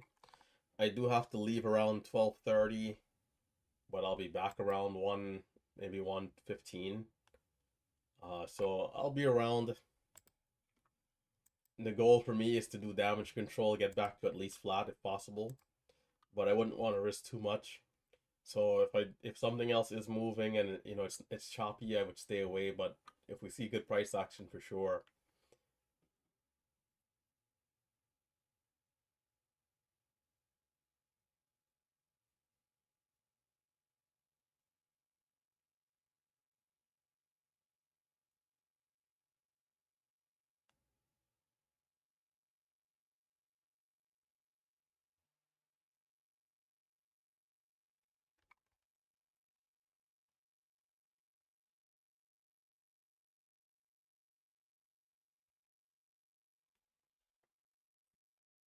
Let's see. Do we have any questions coming in? How's the year looking so far for you, Relentless? Here, I pull up the YouTube stuff here. The year is looking pretty decent. We're at about 200K on the year, so it's been a good year. It's been better than last year. The back half of this year did slow down for me though, because I was able to match last year's gains in the first like 5 months, I think. Something like that. Let's check. Let's check trader view here. Let's log in.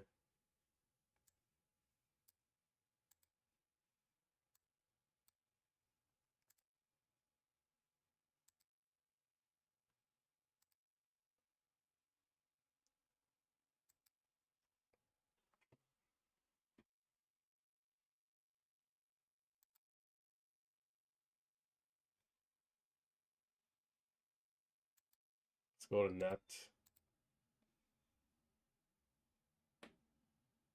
Year to date.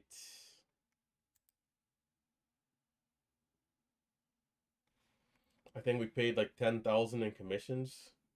Or not commissions, but fees, let's say. So this is the year so far in net gains.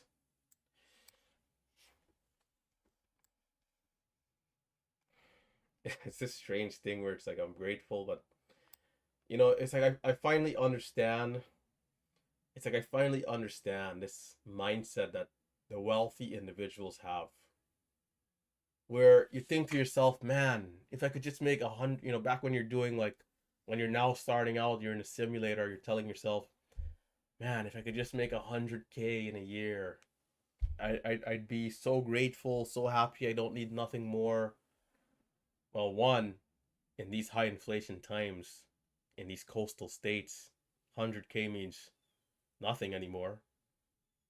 And then two, more importantly, you do perform to this level, but you realize all the nonsense that you do and the things that you can improve on. And then you think to yourself, holy smokes, this can't be it. This is not the limit. This right here is not the limit. It's not. This could be a great month if we're really doing what we're supposed to do to the highest of levels. So then it's like this thing, this drive, this hunger. It's like the only way to feel happy now is to do what you're supposed to do and perform to the level that you know you can and make the improvements. So whilst I'm grateful for this green, it's like on the inside, there's like a burning determination to just come again, trade again, have another month again, have another day again, another week, another year. The market will always have a say, because ultimately, if we're in some sort of Great Depression or something, nothing is moving, whatever. But from the day that there's opportunities, and we're seeing stocks up like BNZI up 100% plus, then it's fair game at that point. It's fair game. So, another 2, 3, 4, 5 years from now, the happiness is going to come in the fact that we've improved again, and we've went up to new heights. And that's how these wealthy people, it would seem like, it's like you can't confuse it for greed, right? Because being greedy, it's like a whole different story. But if you have this self-determination because you're seeing areas of opportunities to improve, to be better, to be a better version of yourself, then you got to chase down your greatness. That's what it really is. It's like that's what the market is for me, at least. Is how refined can I be? And I think I can be more refined as of right now. If the day comes where it's like, man, like every single day, there's just nothing I can do better. I've explored every option, I've turned every stone. Then at that point, the satisfaction is in just maintaining myself. But until I reach some sort of a ceiling or plateau, there's no relaxing, there's no sleeping comfortably at night until we are where we need to be, right? So I mean, we'll see how far it goes. I think there's a lot of room to keep going. So I mean, I see it in my own trading. I see it in my peers. You don't even have to look far. Just right here in the MMU community. You have guys like Triad, Marcelo, Tim, right? Tim, I mean, I'm not sure. I have to ask him, but if I had to guess, like Tim probably maybe like a million on the year. I don't know for sure exactly, but um, so what we don't do, we don't compare ourselves to people, but we use them as encouragement and as motivation, especially when you're trading a very similar style, the same style, really, right? Just different individuals, different mindsets, you know, certain slight variations in how they approach the same trade, things like that. But Marcelo, another individual, maybe up 900,000 on the year, right, or million on the year. So there's room to improve. I mean, we haven't even spoken about Calamity, Save, Crispy, some of the other team house guys. So there's room to be better for sure. I see it in my own trading. I see it when I watch the archives of the other guys. And it's why it's so important to have a good community, because then you know what's possible, you know what's out there. If it wasn't for the MMU and Relentless trading community, like if I was just a guy in my basement trading or something, I probably would have been making 200-300 bucks a day thinking, yeah, this is it. But you go on Twitter, you go on all these places, you see some. I mean, on Twitter, it's crazy, man. I mean, and there are some people on there that are verified traders that you know for sure are like legit. There's some guys on there like 250,000 a day, trading different styles, different strategies. Like, who would have imagined you could make 250,000 a day on average? A slow day for you is up 60 grand. Like, you see this stuff and it's like, oh, like, what? It blows your mind as to what is really out there, and what brackets you might have like set on yourself without realizing, like, hey, like, no, there is no limits, really, right? There is no limits. There is no such thing as limits here, especially when it comes to certain styles of trading and certain strategies. Get into options trading. I mean, there's some big time guys, man. In the broader YouTube community, you see the guys like Warrior Trading, who's done like 30,000 a day, right? And I mean, there's been a few people in our chat room who's been like big time traders too. Some people, they don't care about being out in public, man. They could care less about posting a P&L. They could care less about being on front of a podcast or anything. There's some big time people, man. There's some big time traders for sure. 250,000 a day, and then a really solid day is up like 900K, half a million. And there's people doing it. But what I will say about the chat room here that I'm in is, for the people who do post big P&Ls, at some point you will be audited by us. But if you don't post big P&Ls, it's not a problem, right? Or even if you post, a P&L every once in a while, but if it's frequent and big, then we owe the community a favor, which is to make sure that you are who you say you are. Why? Because in the past, we've had characters before. People who would start the day in the first 10 minutes up 90K, right? And again, is there real traders doing this? Of course. But we need transparency, right? And if you're not willing to be able to be transparent with the lead team, myself, Tim, Marcelo, Triad, in a one-on-one setting, then I mean, we don't really care for you, right? I mean, that's just how it's gonna be. That's what this community is. Everybody here is guilty until they prove their innocence, right? So until then, that's how it is. Well, yeah, guys, maybe that's gonna do it. Let's see if there's any other quick questions. Does your heart still race whilst trading? My heart hasn't raced in a long time. I did expand my comfort zone a lot. maybe since back in February. Right, these days I feel very calm as I'm trading. My heart doesn't race. I don't feel nervous anymore. I don't feel anxious. You know, I'm so used to the swings by this point. But I do think if I'm to size up in a trade, like more than what I'm, so on like an $8 stock, I've used like 9,000 shares before. If I go up to like 12, 14,000 shares, I think my heart will start racing again. For sure, without a doubt, without a doubt. That's how it goes. And then, when you capture that big green trade, even if there's a loss that follows after with that similar size, it's like it means nothing because you've already gained the cushion mentally and financially. Even if it's a red trade the first time, you gain the cushion of knowing what the loss means. So it's like, it's like if you go skydiving the first time and then you go skydiving again, it's still gonna be exciting, but the first time is there's so many analogies. The first time is always like more memorable, right? The first time.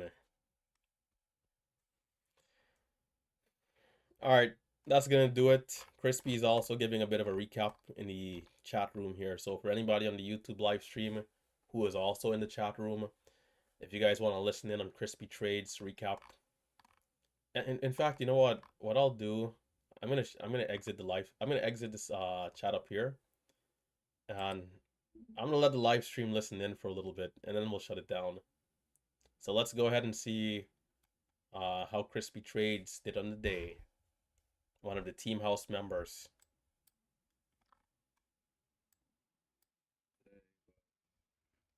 Like, I don't know. Like what?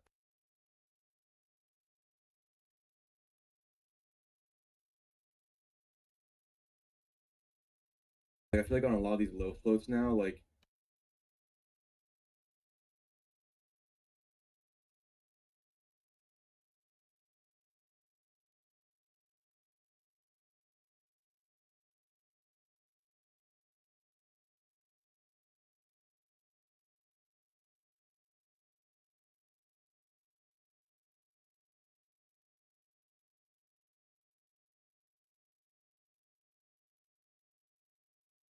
actually pins down a little bit, and it actually gives you an opportunity. It doesn't just like flash around. Like this one was just like flashing around way too much, especially like over here. Now, again, it's like if you really believe that it's gonna wick through this level, and you see the dip, like hey, like maybe you kind of don't care if you don't if you don't get a good fill, but especially if you're micro scalping, like having to give up, especially on this name, like 5 cents on just on slippage every single time. That's like a good chunk of just the of your expected value. So it's not end of the world. Like I said before in different calls, like no one's forcing you to trade this. If it's not your style, like even today, even though today was shit, like even GS IW, like if I didn't botch it, I probably would have went so much heavier on this first halt up. I had 6,000 like when it dipped here, and then I saw bidders. I had 6,000 down here, and who knows? Maybe I would have loaded more. Like on this candle's 135K, I can easily get 10K, 12K, and bottom to top, it's like 8,000, 9,000. So, and then XPON, which is just way too cheap for me. This one, if you like trading these super cheap ones, like I saw a bunch of guys that killed it on it. For me, I don't know. Like I'm fine trading these every once in a while, but just like the fees, and sometimes you can get caught in like some crazy slips. So like if this one went to like I don't know, like crazy, like 40, 50 cents, something nuts, and then started to give like panic flushes, like maybe. And then what else? Oh yeah, this one probably not a lot of you guys are watching, which it sucks that I wasn't watching it more. But CRBP basically like it's some like it's some drug that like another company said, like another company released like a report that the drug is like not good, and you know, apparently this company is also developing that same drug. So they gapped down big. And you know, this one, I mean, like when it was going parabolic right here, it was like a small cap. So I don't know. For me, I was just way too I was just way too tunnel visioned on like NBY. Even though it's actually I'm actually slightly green on it. This one was just crazy choppy. Like this red to green right here was nice, but like again, like today, because like there wasn't much parabolic range to the upside, essentially you had to be sniping the dips, like sniping and holding. And then the moment you see any sort of volume come in, just like dump. Like, you know, obviously that's kind of the issue why some guys are red today, including me, is that I'm looking for, like, for instance, this pop right here, I'll be looking for like a micro pullback and then another leg. But like essentially a lot of these moves today just one leg and dump, and then not even dump, but like round trip and even go red from the initial point. And that's definitely what kills me, because I'm, you know, I'm more of like a range trader. So I, like, for instance, even this pop, right? I would like to see it maybe hold like 85s, you know, even like low 80s, but when it flushes down here 76, that's just kind of brutal. So yeah, if you guys have any charts you want me to go over, or maybe something from like the beginning of the week, because I already kind of forgot what I traded, or anything from last week. I think last week there was a couple of good things. How did you do on the two parabolic names we had this week? The both of the ones that went to $23. I think it was GLMD was one, and then PRTG. Like the two crazy ones that went from like $6 to 23. Yeah, How do you do on those? not that great. Actually, GLMD is the reason why I'm red, deep red today, because I don't know, like it was just like so annoying because I was watching in the morning and then it went red, so I left it alone. Then it went, and it was just like I think like the only good breakout was right here that I caught. But what about on day one? yeah, I'll go to that. Day one, I forgot what other stock was moving, but on this day I think I made like still like 20K, but it wasn't on this name. I forgot what I'm gonna look at my records. Hold on. Yeah, on GLMT day one, I think I made like 2,000. It was like dumb, but I think I'm trying to scroll back. Let me see what else I traded.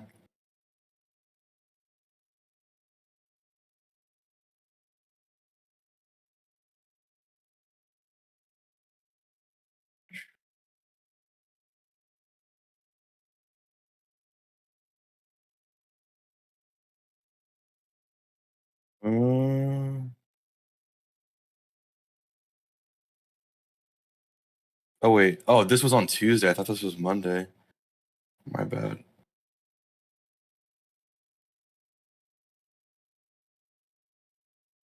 Oh yeah. Yeah, GLMD I only made like 2K. Yeah, I talked with like Beam about this. Like, and this is why I'm also red on it now. It's like the fills in this thing. I don't know. Again, I think it comes down to like the stock personality. Like this would always fill you ask on entry and bid on exit. And you know, a lot of this range is like very tight. So, you know, obviously like I'll be like looking, for instance, like right here, I'll be looking for like this pop. I'll be in at like 85, 86, and then it would just dump and I would get bid fill. And you know, this happened a lot. And I think, you know, the main reason why I just didn't do well in it is just because I was just micro scalping way too much and like not letting any of like the 5 minute or 1 minute, or honestly, I wasn't even looking at the 5 minute, which like I posted the chart a bunch of times, but like the 5 minute on GLMD, like technically it's like extremely clean on the front side.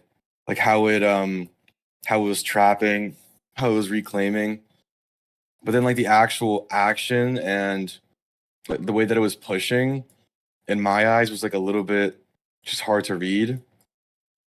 Now, I think I had like one good trade that I pointed out. Let me try to find it. I think it's just on this dip and rip here. Like this was like one good trade that I had. Like I like when this happens. Like this crazy grind parabolic opens lower dip and rip. This is like a super nice pattern, but I think this is how I got back green. But that was about it. And on this day, the only reason why I actually was green was because of a liquidation. FTEL. If you guys don't know this one, this been, you know, a nice pump the past, I guess, the past year now. And you can see they have like a bunch of like this day right here, like this crazy wick where it goes 10 up to 30s. So obviously has history of trapping. And then on this day, when it initially halted down, I noticed that the volume was like very light. And it's not like obviously nothing's guaranteed, but in my eyes on like liquidation traps, you want to see the lightest volume possible. Not like 1,000 shares, 2,000 shares. Although like ZJYL was kind of like that, where it was like a super light, like a couple thousand shares before the trap. But like I like volume like this, where on the final bottom out, it's like 50,000 shares and then 45,000 on the bounce. So that gives me enough liquidity to actually hop on. And when it does halt up, like there's obviously examples where it could even halt up the first time and go lower. So I'd say out of all the strategies that you've seen from MMU, like I don't know all of them. I know you guys joke about there's like 600 of them. I don't know how many, but I'd say China liquidations like this and playing the bounce is like the last thing you want to gamble on, because they can either get halted by the exchange, they can, like I said, halt up and even gap lower, and even playing into the short side, even though like not many of us play short, like you can obviously get blown out of the water to keep on adding, looking for $2, like some of them do go to. But yeah, liquidation plays have been nice for me this year. I think I maybe lost like 4 or 5,000 on like the worst loss that I've had, but in general, when it works, like I got 3,000 at 10, and I sold.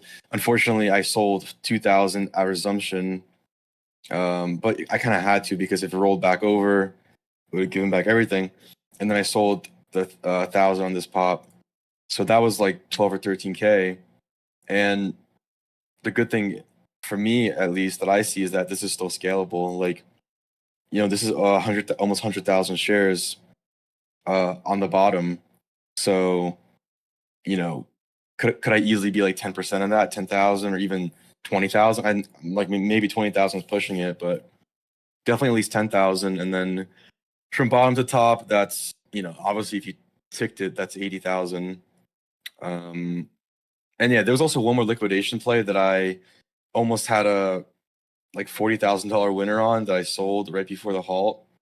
So it can definitely put your emotions in a blender, like, because this stuff is like extremely fast. Like from open to halt up, you have to be on your toes. And if you have a lapse in judgment and you get screwed, like you'll just get smoked.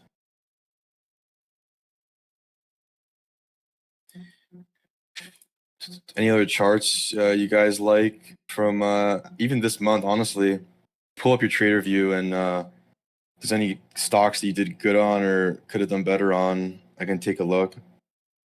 My journaling, like I said, this year has been abysmal, so I'm not really tracking anything. Oh yeah, I saw GXAI. This is some sort of promo, I think. Yeah, nice move. The 5 minute is just not what I like. Way too extended for me.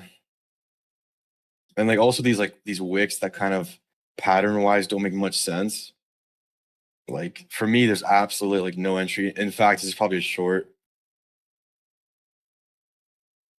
but I'm not gonna touch it either way. I'm fine with the red day. I don't want to dig deeper.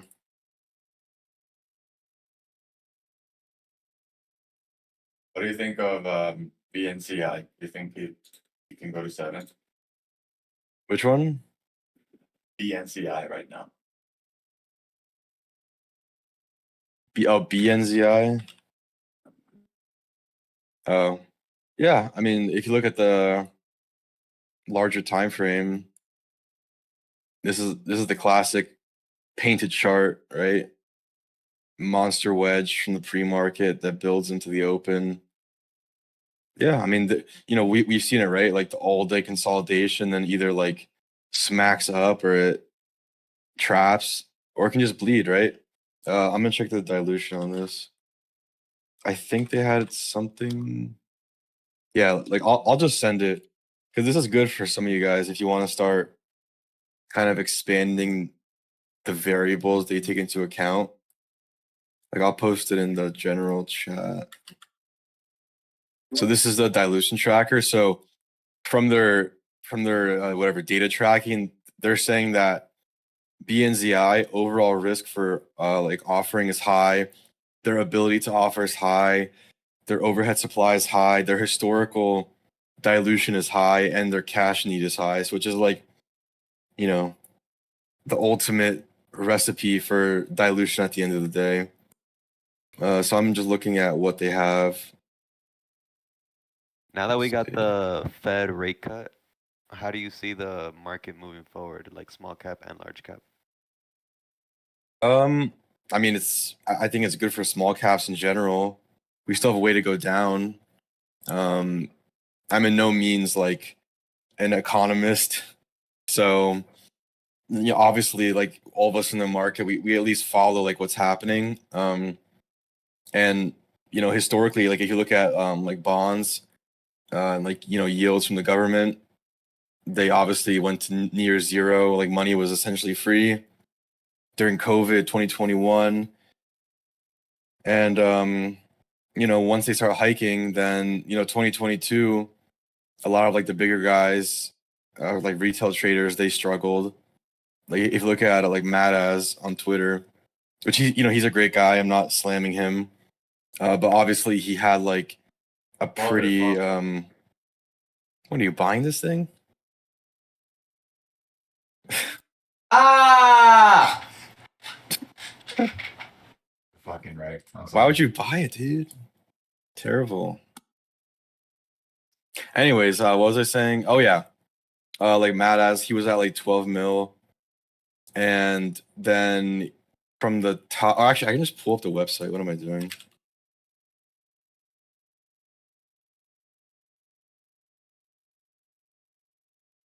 Your fault. You said it was going to 7. Me? Yeah. When did I say that? I said it can go big up or big down. Interested your financial advice. All right, sue me. BNZI, once it broke that intraday supporting trend line, I feel like after that, it's kind of like not done a whole lot, other than dip from 6. Mm-hmm. Yeah. Sorry, go ahead. I want to interrupt. I mean, especially on like the bigger picture breaks, like you're talking about, like a big trend line break. Like it's so based on like price action, right? So like when it breaks the structure, it's like in the moment, is there like a massive buyer or is there just a flood of buying and then it just does a trap? It's like everything's so in the moment, which is why like I'm not a big fan of like other indicators because I'm just so like like intuition based. Like I don't want any other outside factors other than level 2 because level 2 is like what's actually happening, like the actual buying and selling, and I want to be fully aware and just like it's just using like raw intuition instead of having a bunch of lines. And obviously I see like the bigger picture wedge and I would definitely play against that, but now it's like essentially bidless. So yeah, you're right, it broke and there's no trap, and maybe it's going to come back later, but at this point it's done. Like if you want to keep on scalping off the low, you can do that, but it's not for me. Yeah, so I'm pulling up, yeah, like Matas. So Matas was at Actually, more. He was at like 17 million, and that was like midway through 2021. And then when they started to hike the rates and small caps slow down, from top to bottom, he gave back like 7 million. And then this year, he's actually slowly starting to build back. He's up about 1 million. But that just shows like, and I think, obviously Ross said this a bunch, and this is actually a good thing that he said, which is starting out in a slower market is much better because your expectation of moves is much tighter. So you're kind of forced to like squeeze water out of a rock sometimes. So like when stuff gets hot and you're able to like just trust it and let your winners ride and be able to size up, then it's good. But when you're starting in a hot market, like for me, that I started in a hot market, I started trading like a month before GME. And then when GameStop happened, I thought this was normal. I was like, okay, yeah, this is a short squeeze going from whatever $5 to 500. Oh yeah, I know because everyone's saying it that it's a big move, but I don't have any concept of what a big move is because I don't have like a database in my mind of historical moves. So, I'm not saying it's like a death sentence if you start in a hot market, but it can be harder to adjust because humans are built to recognize patterns, and when your pattern recognition is 100% breakouts, 200% breakouts, and now it's terrible, then you might get you might have to have some hard lessons. Yeah, BNZI that's just brutal. Marcelo, you're out? Yeah. Or is he still here? Oh, Out. haircut? You took a haircut? Yes. How much? Haircut indeed. $1,000? $1,200. 1,200? Lost. Yeah. Oh, GXAI is moving, by the way. GXAI. yeah. I feel Yeah, like that mine that is like went 50. further. Yeah, it's gonna break over 4. I closed my level Yeah. 2 already. Yeah, not bad. There's still though right on the 5 minute. I don't know. It's just so extended and it's a Friday. What's the I halt feel like level though? once GXAI pulls back, it's good chance that it's like not recovering. 448 on the halt. Yep. Yeah, GXAI, people are saying that it's just a promo pump. So yeah, that's fine. Like I want to be trading when there's the highest edge, like in my opinion. Like, hey, maybe this is high edge to someone, which is, there's definitely some sort of opportunity, right? Like if it went higher, like this is always what I think. Like if it went higher or went crazy down, like someone found the edge in that and they took advantage of it.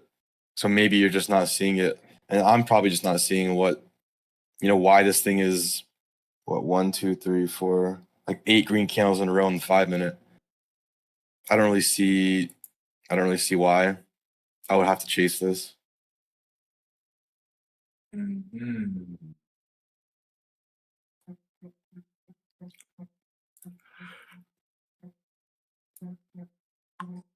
It's interesting. I feel like all of this week and maybe last week, I've been struggling with the higher prices, which we've had a lot of. And so I'm like, and I've been doing better with with the lower prices. So today when I saw MBY, I'm like, and it's like one of the main stocks in play. I'm like, oh, perfect. Like, let me, start recognizing patterns. Let me focus on this lower price. And MBY still wrecked me, man. Like, absolutely wrecked me. Even though like it's quote unquote the better prices that I preferred. The volume wasn't intense on it, and the spreads were pretty bad. The spreads were horrendous. Yeah, the spreads were yeah, I agree.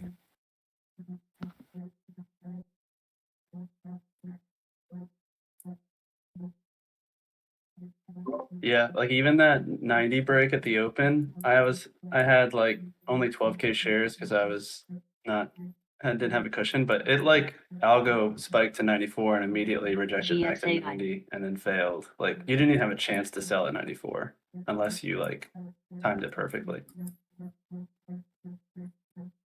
but yeah, it was pretty disappointing. I thought that was definitely going to retest one or the pre-market high. Yeah, like at the open, I'm like, all right, let me try this 80 bounce.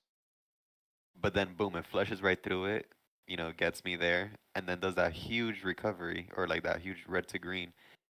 And then when I see it back at that support of like 80, I'm like, all right, it's gonna maybe either, hold it up here because we did the fail first and then the recover. And usually I feel like the one that happens first is which is the one that gets more screwed. But no, it just boom, just even worse. Goes even lower.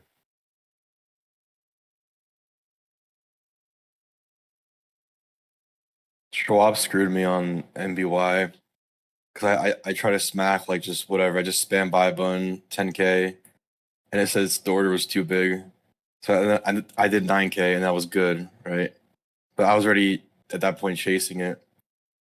Like I was trying to get it right here on the 82, because like right here the volume kind of upticked a little bit, and uptick more. And I was already trying to smack, just spam the 10K orders, and then I chased like I think I did like 18K. So Schwab has definitely been interesting with restricting share size, and also I forgot the leading gapper yesterday, but that one you couldn't even trade pre-market. Yeah, I already forgot the ticker, but it's so dumb.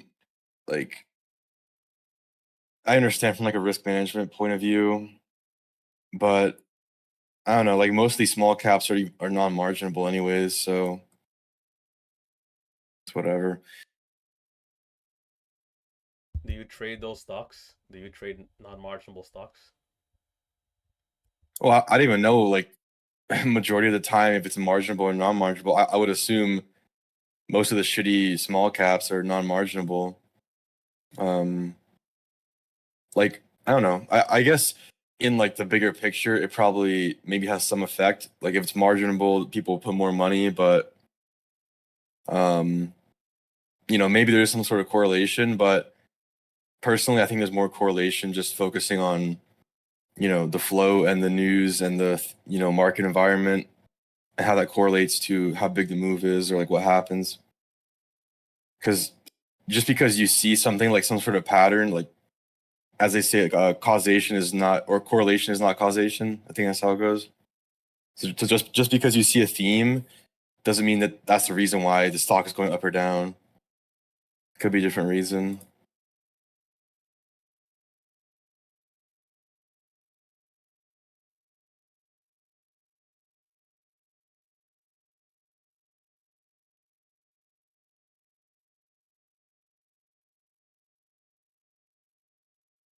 It's GXAI, man.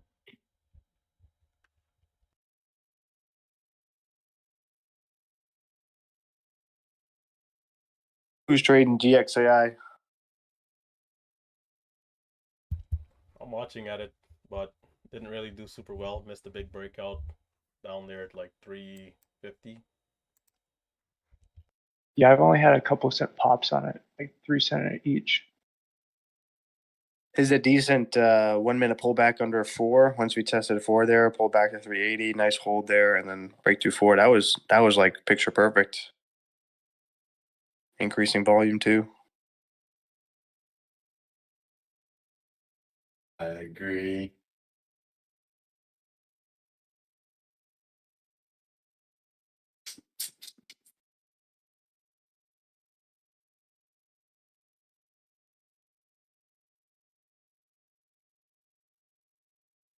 And I took that same setup.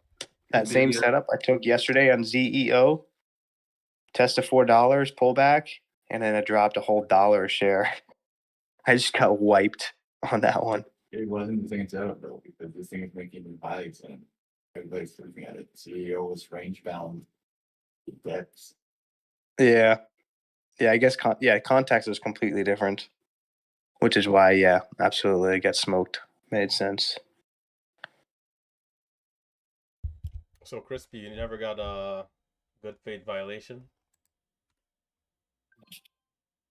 I think I got like a warning or something, but it didn't affect the trading, so it's yeah. just kind of ignored it. Whatever. I never had issues like Tim and Zave had, like where like their buying power is restricted, and I don't really know why. Maybe just like the style of trading, or there's some sort of like trigger they have at their software. I don't really know. Yeah. Yeah, I remember that a few times. Josh Schwab, or back then TD, used to tell Savvy to not have algorithms trading in his computer, or to not like install bots, because at the pace he was trading, they thought he had installed bots. He was buying and selling so quick. Who? Savvy. Oh, Zave. Yeah, that was funny. Yeah, I think you guys already know. Is like he got like his account got locked. He called and they're like, some like special guy came on the phone and they're like, oh, you have to like not buy and sell within 3 seconds. But I think that was in like February when shit was like crazy. So Zavi called me again and he's like, I don't even care. I'm just gonna slam it. It's crazy because we're all trading similarly, but then only one person, kind of gets that call. Like even with the good faith violation, like Tim told me his account, his buying power never got restricted up until Monday of this week, and he's been trading those stocks all the time, and mine's been getting restricted every time. So it's crazy.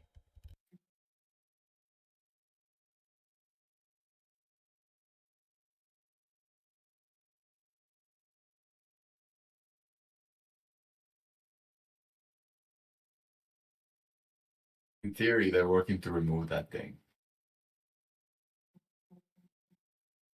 So hopefully we won't be talking about this in the future.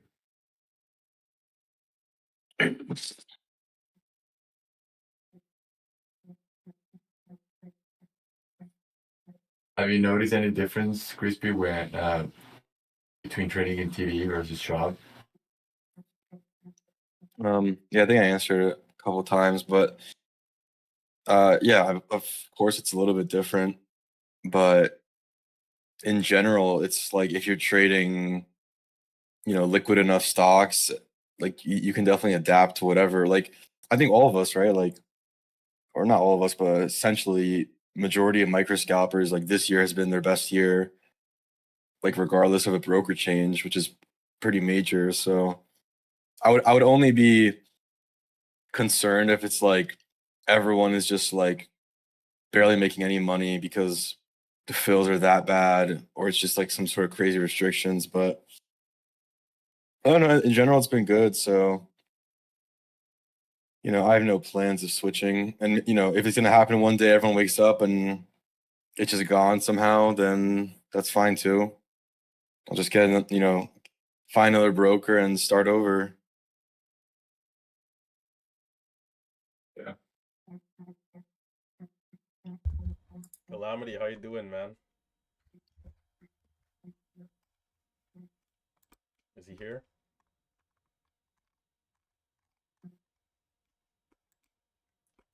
Well, maybe not. His computer is from like 1999, so I don't know if he has a mic.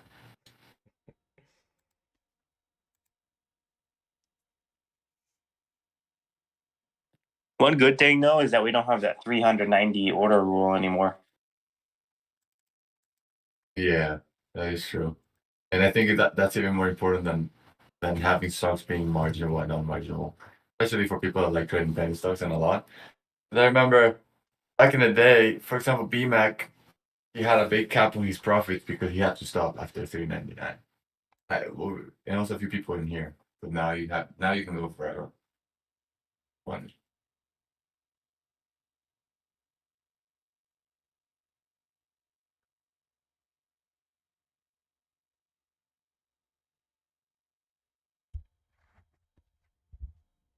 Shout out to Minty and Dynasty, man, for locking in those PR days today. Yeah, I saw that. It was amazing. It's a casual $8,000 day when everybody's barely surviving.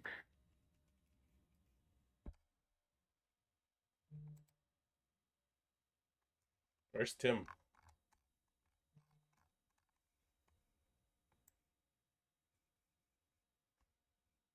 I'm here, man. Freaking dip trading XPON right now, still red. So the struggle today, dude.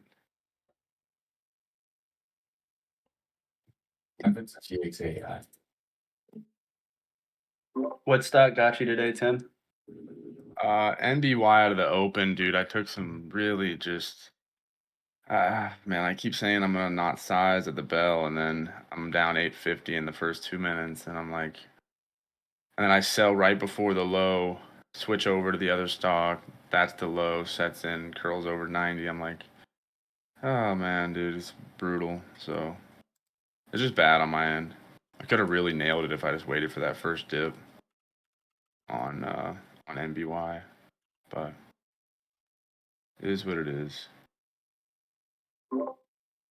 Yeah, I think this September too, especially, there's so many like, well, they're all pretty much shit price action stocks, but like one will hit your high day scanner and you'll trade it, it'll fail, you lose money. Another stock hits your high day scanner, you switch over to that. While the first one you traded is now curling and you fail on Yeah. that one. Like, there's no like one stock that you can just like lock into that has all the volume each day. And brutal, man. So many different movers, and I'm not picking the right one. Today it was XPON. That's not good right there. So I wanted that curl on XPON, but it's just going to the depths. So full round trip Christmas tree action. Gonna have to lock in $1,000 red day probably. What do you think? What do you think has been the issue with like your trading in the last few days? Dude, 100%. Could It's you like pinpoint it? Could you Chris pinpoint it was or? saying it earlier, like GLMD and all those big stocks that are moving, the fills are not even close to like okay, like completely ridiculous. And like for the way I trade, it's like I should either just not trade it at all or switch up how I'm trading. And it just seems like it's so tough for me to just wait, try to get a dip. I try to get it. The freaking spread's like 40 cents. I get a stratosphere fill and then I sell it immediately because I'm like, man, that's awful. And then it just curls up to the moon. So if I just stick on the pennies and like stuff that I can kind of be a little bit more like, I just can't control risk on those at all anymore. So if we can get one where the spreads aren't bad or at least like the fills are not horrible, where it's not just straight ask fills and bid, sells, then yeah, I'll do better. But Tim, how'd you do on that and over trading. So like today, NBY, I just took two horrible trades out of the bell, sell it near the low at 76, and then I'm flustered at that point already, so I don't actually get the curl back through 80 to, make my day. And then it's just like a snowball. That's literally what happened to me at the beginning. We're as getting well. there though. Yesterday was good. I think XPON today, if I would have just traded that one, not NBY, like I thought NBY through $1 would have happened. And it just immediately, though, I could tell NBY was not thick like a normal penny stock. Once I figured that out, I should have just been like, okay, BY. let's not trade it. I saw a bunch of times that he had some amazing bottoming wicks that should have sent the stock making a new highs. Maybe not new highs, but at the very least breaking out of the range that he was stuck on. But it was just never doing it. It was bouncing epically, but then it lost steam very quickly and couldn't make a new high from those ranges. Exactly. I'm red. I don't know if you're red on it, but I'm red on it. I want to hear from Minty or Dynasty. What the hell? What were you guys doing on X-Spawn? You're here. I don't know if you can hear me, but Wait, what happened? what was your strategy / bread and butter setup today on X1? Was there something that you were rinsing and repeating? Were you just holding for longer? Was it just the size? Like, what was the money makers today on X1? It was like basically just price action. So whenever I would see like, I call it the tape flipping. I would just get in and just hold for like the move up, and then but we basically did the same thing, me and my brother. And Right. as it was moving up higher and higher, we would just like size up more and more to the point where like, if it kept going, I don't know if TD would even let us size up that much. Because at one point I was at 80K. I think he went to like 70K. So we just kept sizing like a stupid amount, and then catch like half a penny, full pennies, whatever it was. Yeah. That's epic. You both up 8 grand? No, he sized up way quicker than me. So he made he made it way quicker. I didn't size up till like I was up, I think around 2K on the stock. So he's up 8,000 and you are up how much? 6,400, something like that. Is he both of you like biggest days? If we do what? Was it like you both had a PR day? Oh yeah. Yeah. Do you That's guys still amazing. use the same? You guys still like screen share level 2 to each other? Nah, we stopped. Oh. We stopped at like a week after we got back. I think a week or two after we got back, he got his own. So we just have our own now. So are you That's guys funny. still It would've Share that story, dude. It's the funniest shit I've ever heard in my life. I mean, it worked for what was it, like 6 months, however long we were doing it for. But yeah, At the very least, I would have sat next to my brother and stared the real thing instead of like staring at the screen share. So yeah, so Dynasty and Minty are brothers, and one of them has the DAS, and he would screen share it on Discord so the other person could look at like a 1 second delay stream of DAS. Like the fact that you made money on that is pretty incredible. we both did it at one time, but I could tell the delay. I don't know about him. He said it felt fine to him, but he said it was perfect. So, At but the time he said that he liked the delay, that he was used to the delay. yeah, he said he liked the delay because it helped him trade. Apparently, it helped him trade better. I don't know how, but that's what he said. When he screen shared to me, I could tell there was delay, but it was still like readable. But I definitely like having my own DAS because it's I can tell the difference. Yeah. But yeah, Congrats, man. Congrats. Keep it up. I know your parents are proud, man. oh, they don't even know yet. You gotta Yeah, appreciate it. take them out for lunch or dinner this weekend. Lunch on the boat. Definitely. Oh, yeah, man, appreciate it. Yeah. Yeah, congrats, boys. It's good stuff, man. Y'all been just printing, so gonna be good to see the months here from both of y'all. So gonna be awesome, man. Just a start. Just make sure you pay your taxes on that. Don't forget. Yeah, we're kind of figuring out how to do that right now. Yeah, it's important. If you miss it, then the big man comes knocking. That's what we're trying to kind of avoid. So we'll see. You say you're trying to avoid it? Wait, what? I missed that. No, like avoid the big man coming knocking. We're not Oh, trying to- okay. yeah. No. We're gonna, okay, whatever we That's got to do. good. Yeah. Was looking for a dip on GXAI here near VWAP. Only me.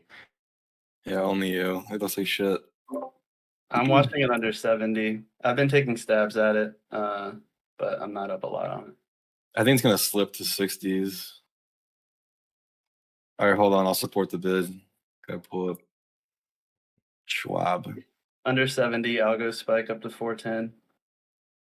Yes, sir. I think go 360s, low 360s.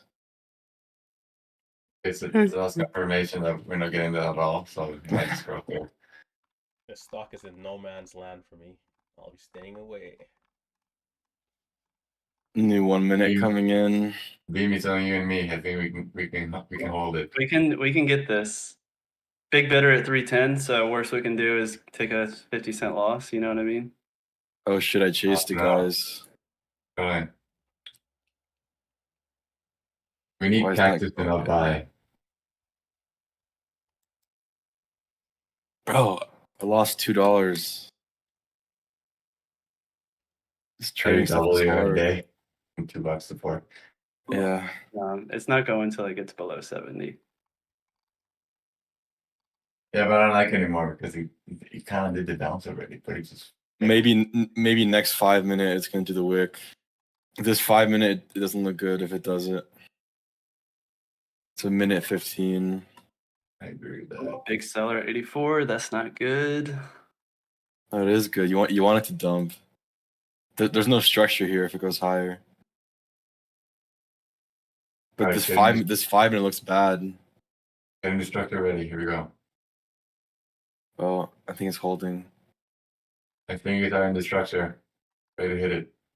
Stupid bidder came in at 72, dude. Like these stocks this month, they don't break obvious support levels. Like half the time they just go without. Oh, it's a bid. That's the That you bidder. beat? Nope, I'm in though. Let's see if it works. Oh It's my gonna god, the stay whole very flush down platform to just 50. lagged. Go, Nice, go, nice go, dip. go, go, go. Nice dip. Oh, there's that 84 seller, but I'm holding. Probably a Hold mistake. it. You're gonna hold it because I'm you're holding mad. it 4. We're going to 4. Yes, We're going to very 4. good. I Sir. sold. Have Now we're fun. going to 4. We're going to 4. Man, we're gonna hold to 4. No. Hold on. I want to sell. Oh, bidder coming in at 77. I'm Nah, unwinding beam. I'm no, sorry. I'm done. This shit's done. 80. It's gonna go to 4, but without me. Yeah, that was a nice move. That was a winning trade though, right? Oh yeah. Very good. How was your fill? I got in 7015. So not bad.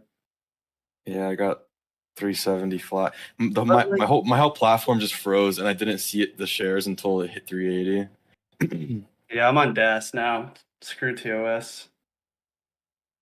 Oh, new 5 minute. Going. Beam. We screwed up. It's too late. It didn't go like ASAP. I was afraid that you guys were gonna jump on me and leave me back holding. All the I mean, yeah, if it went lower.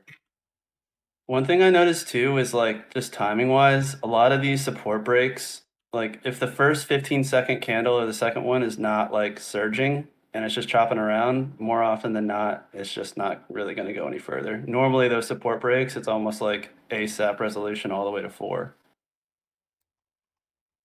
But there it is. Indeed. Well, there it is. This is why I'm not a good trader. I don't know, that 1 minute is just like so gay. Like I just want to see just rocket in one candle. I don't want to see 3 candles in a row. Like If it gets Just above 412, That's good though. That's We're going good to holding higher. training. Crispy just holding training. Crispy just Yeah. just a heads up. I'm live, brother. Sorry, Captain. Gotta keep it professional and classy for the people. Speaking of captain, when are we getting GIFs back? Here we go again. You're here. Man, Yes, the please. GIF 90% of the GIFs have been distracting and just off topic. So for at least the next few weeks, we'll keep it clean and maybe it comes back, but it depends. Maybe. It's one of those things like in Starbucks, like what's the drink that only comes in October? The pumpkin drink. That's how GIFs are. Keep the chat room entertained. It just comes in 1 month a year. I'm big red without the gifts. Yes. This thing's going to high a day. Watch it, boys. It's gone though. Let it go. That 1 minute is just like such a pump.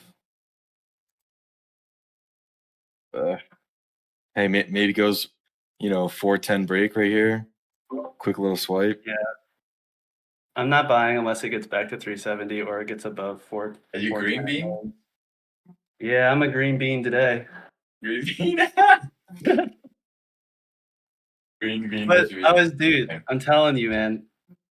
I've started. It sucks to do like ego wise, but doing 1/3 size until I'm up a certain amount on a stock has just helped my mental so much.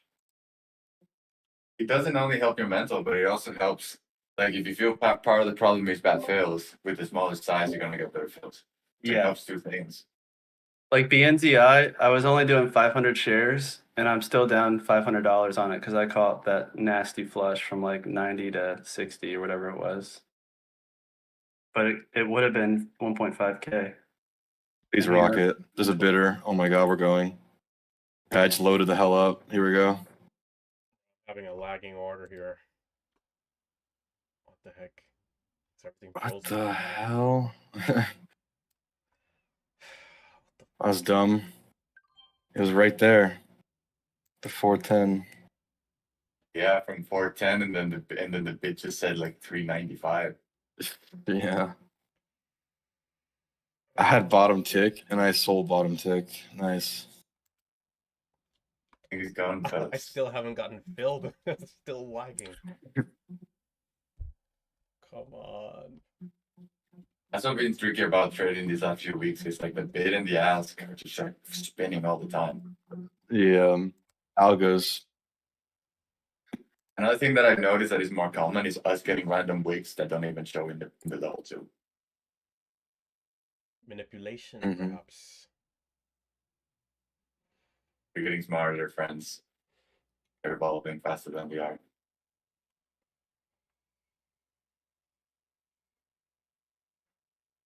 Crispy, next weekend, let's go to the gun range. Gun range. I'll go. Yeah, let's do it. Aren't you on stream? Isn't that like you're gonna get like demonetized? You talk about guns.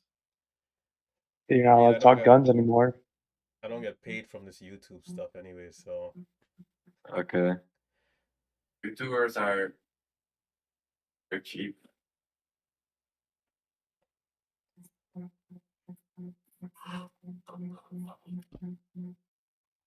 There's too many longs on this. Vegito, how you doing, man? Congrats on the epic trading here the last week. Is he here? Yeah, thanks, man. A little bit slower today.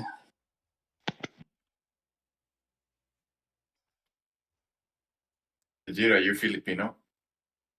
What's up? Are you Filipino? No, born in New York.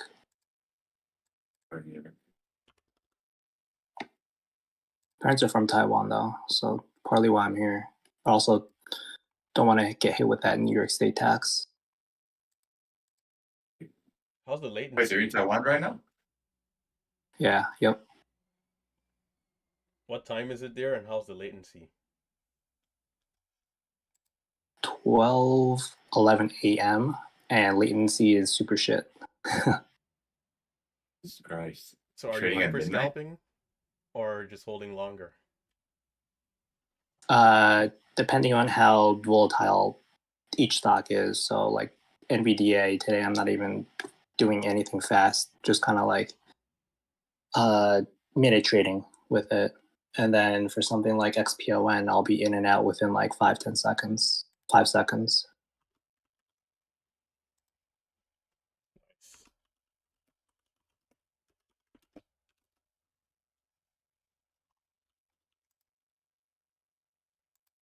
This thing might go. Oh. Pastor risking it for the biscuit. I think it's sketchy. We've been seeing late morning, late like afternoon momentum, so I wouldn't be surprised if it just keeps going.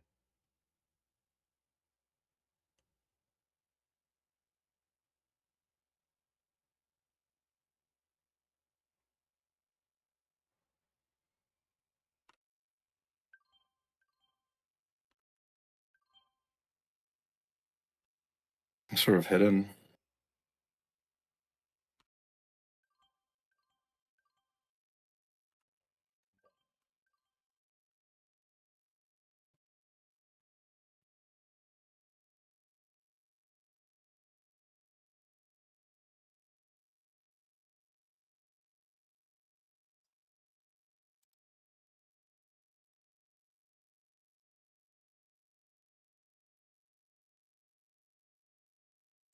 Damn it.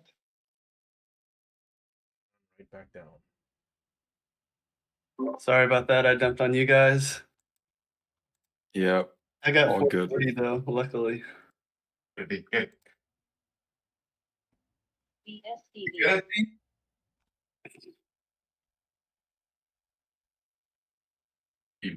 I think I'm gonna head out. This is like watching a slideshow. This action. All right, take it easy, brother. Thanks Yeah. for the live review. Yeah. All right. Have fun, guys. Hopefully, get a good next week. I think this thing might try again. It didn't sell off all the way. So I think we'll see. You see that there's a level there at 450 to 455, I think, a couple days ago or a month ago.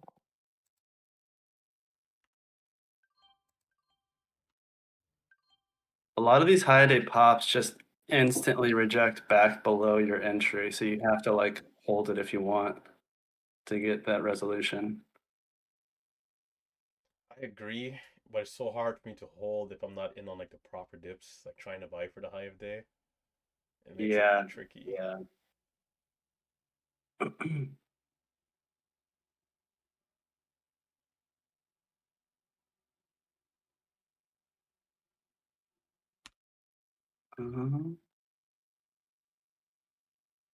See, the no man's land, like normally that's like an automatic buy for me, but lately I've just been so scared to do it because it could just flush under 4.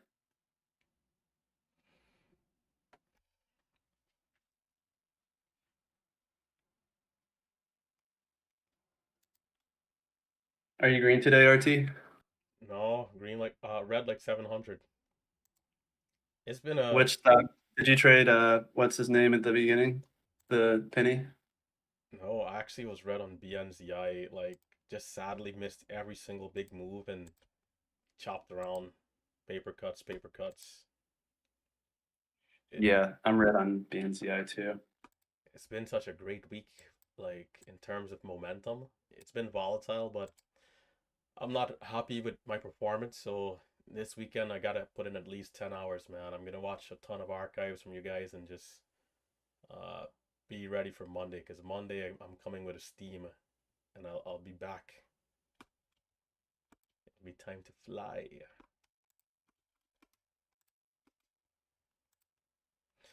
Yeah, I think it's been moving so different this month. Like the chart will like trick you into thinking like, oh, I should be at X amount, but the way the price has moved to that level is like just so sporadic. It's hard to like, normally I get like a feel or a flow of the stock, and I have not done that with a single stock in the last like 2 months.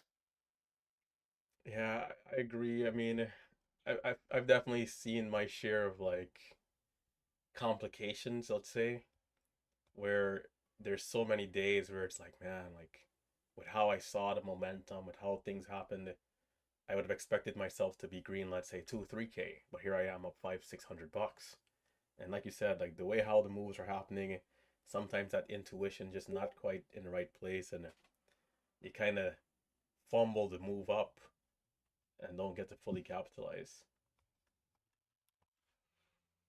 A lot of it is hold times though for me. Like, you know, some of these dips, a lot of the dips that you would think maybe it's going to come down a little more, it ends up holding tightly. You might have hesitated on the buy, or you might have gotten out too quickly and then it bounces up 15-20 cents, stuff like that. Yeah, like just now, GXAI comes to 406, goes back to 425, and doesn't break through 4. Exactly, bro. You just gotta kind of like, you want to get in on it, but then you don't want to be buying at 406, sell under 4, and then it pops to 450 without you. Because you're gonna get filled like 409. Yeah. See, this is I feel like what I've noticed happened to me. Someone's mic is on. Who's that? Max, I think. Max Trader, your mic is on. Here, I'll mute I want. There you go. What I was gonna say is that I feel like I've noticed, and I feel like it happened a lot this week, where you find a good entry, like something level 2, you boom, you enter the stock, good entry, and then it's like hesitating, not going right away. It looks somewhat sketch. You get out, and then eventually it does make that move, and you're like, darn it, like I had the entry, and it kind of like it didn't go when I expected it. It got me, and then it went in an off timing, and then you get like that second pullback, like and maybe the FOMO's still kind of sticking from that entry that you botched, and then that's like the complete dump, and then that next entry doesn't hold up, or that next dip just goes all the way back down round trip. Like I feel like that happened a lot I to think me, going like forward, I just NPY need to today. literally take, even if it's not the best dip, like that right there, I would want it under the whole dollar. If I don't chase these high, then I have room to buy lower like Well, that. like, yeah, I'm Right. looking for under 20 right now, and it just went to what, 21 and bounced all the way back. But even these spreads are like the top of this range is 439 and the ask is at 430. So like That's what I'm saying. Like, I almost need to be okay buying bottom of the range, but maybe a flush, rather than buy mid range here and get caught in a flush. yeah.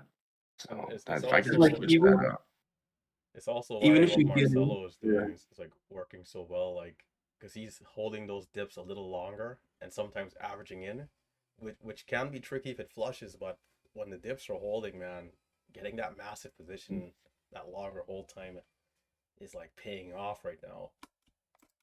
Dude, every single flush I've held just has done a secondary flush on me. Fuck. I've tried.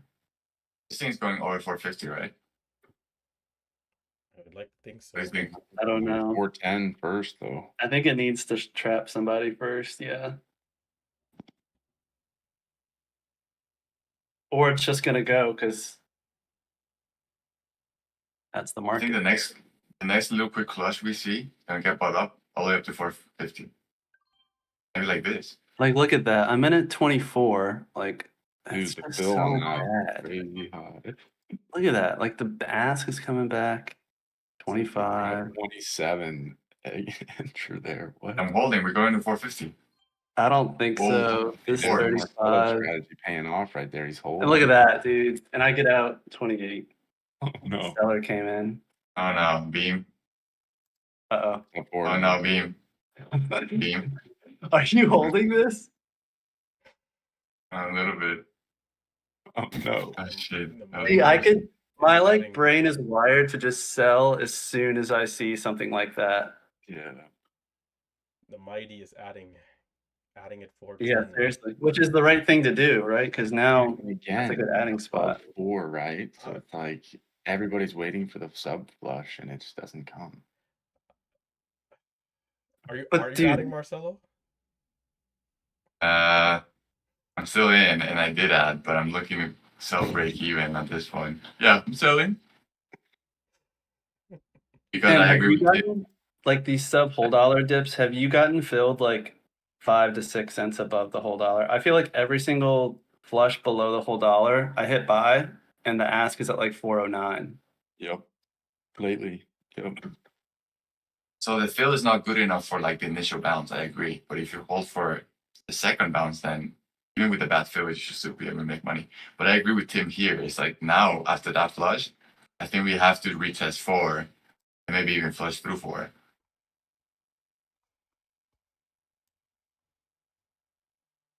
So I guess that's the next setup, right? 4 DPD.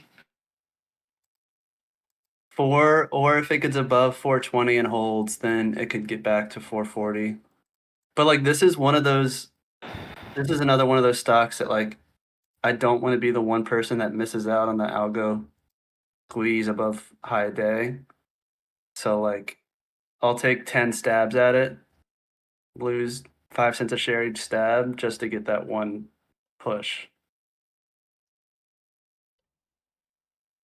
That's what I did on what was it? NBY or can't remember which one it was. I think BNZY. BNZI. Like my dips, I keep buying when it breaks structure. It's like I should just be buying once, but I'm like, I gotta catch that one dip that's gonna bounce 10 cents. Yeah. Terrible, dude. That's what got me back to red. I was flat and then back to solid red on that. This has potential. It's not failing, at least. 410 hell again. Which is good and bad. Good because it's not failing, but bad because it's not giving us our very, Yeah. very low entry. I mean, the 5-minute chart still looks pretty good though. New candles, 2 minutes held. The last 3 high day tests have all flushed. So Oh, not good. I'm scared of this so far. I'll stab it, but it might just keep going lower.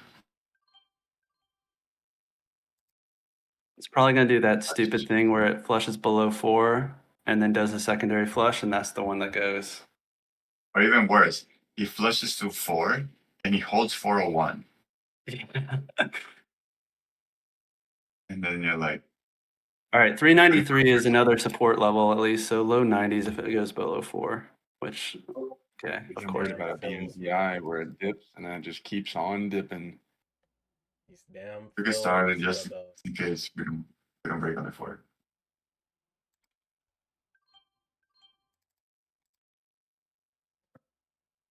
I gotta buy. If I get a good entry though, I'm holding on for dear life through high day. I don't know, I mean,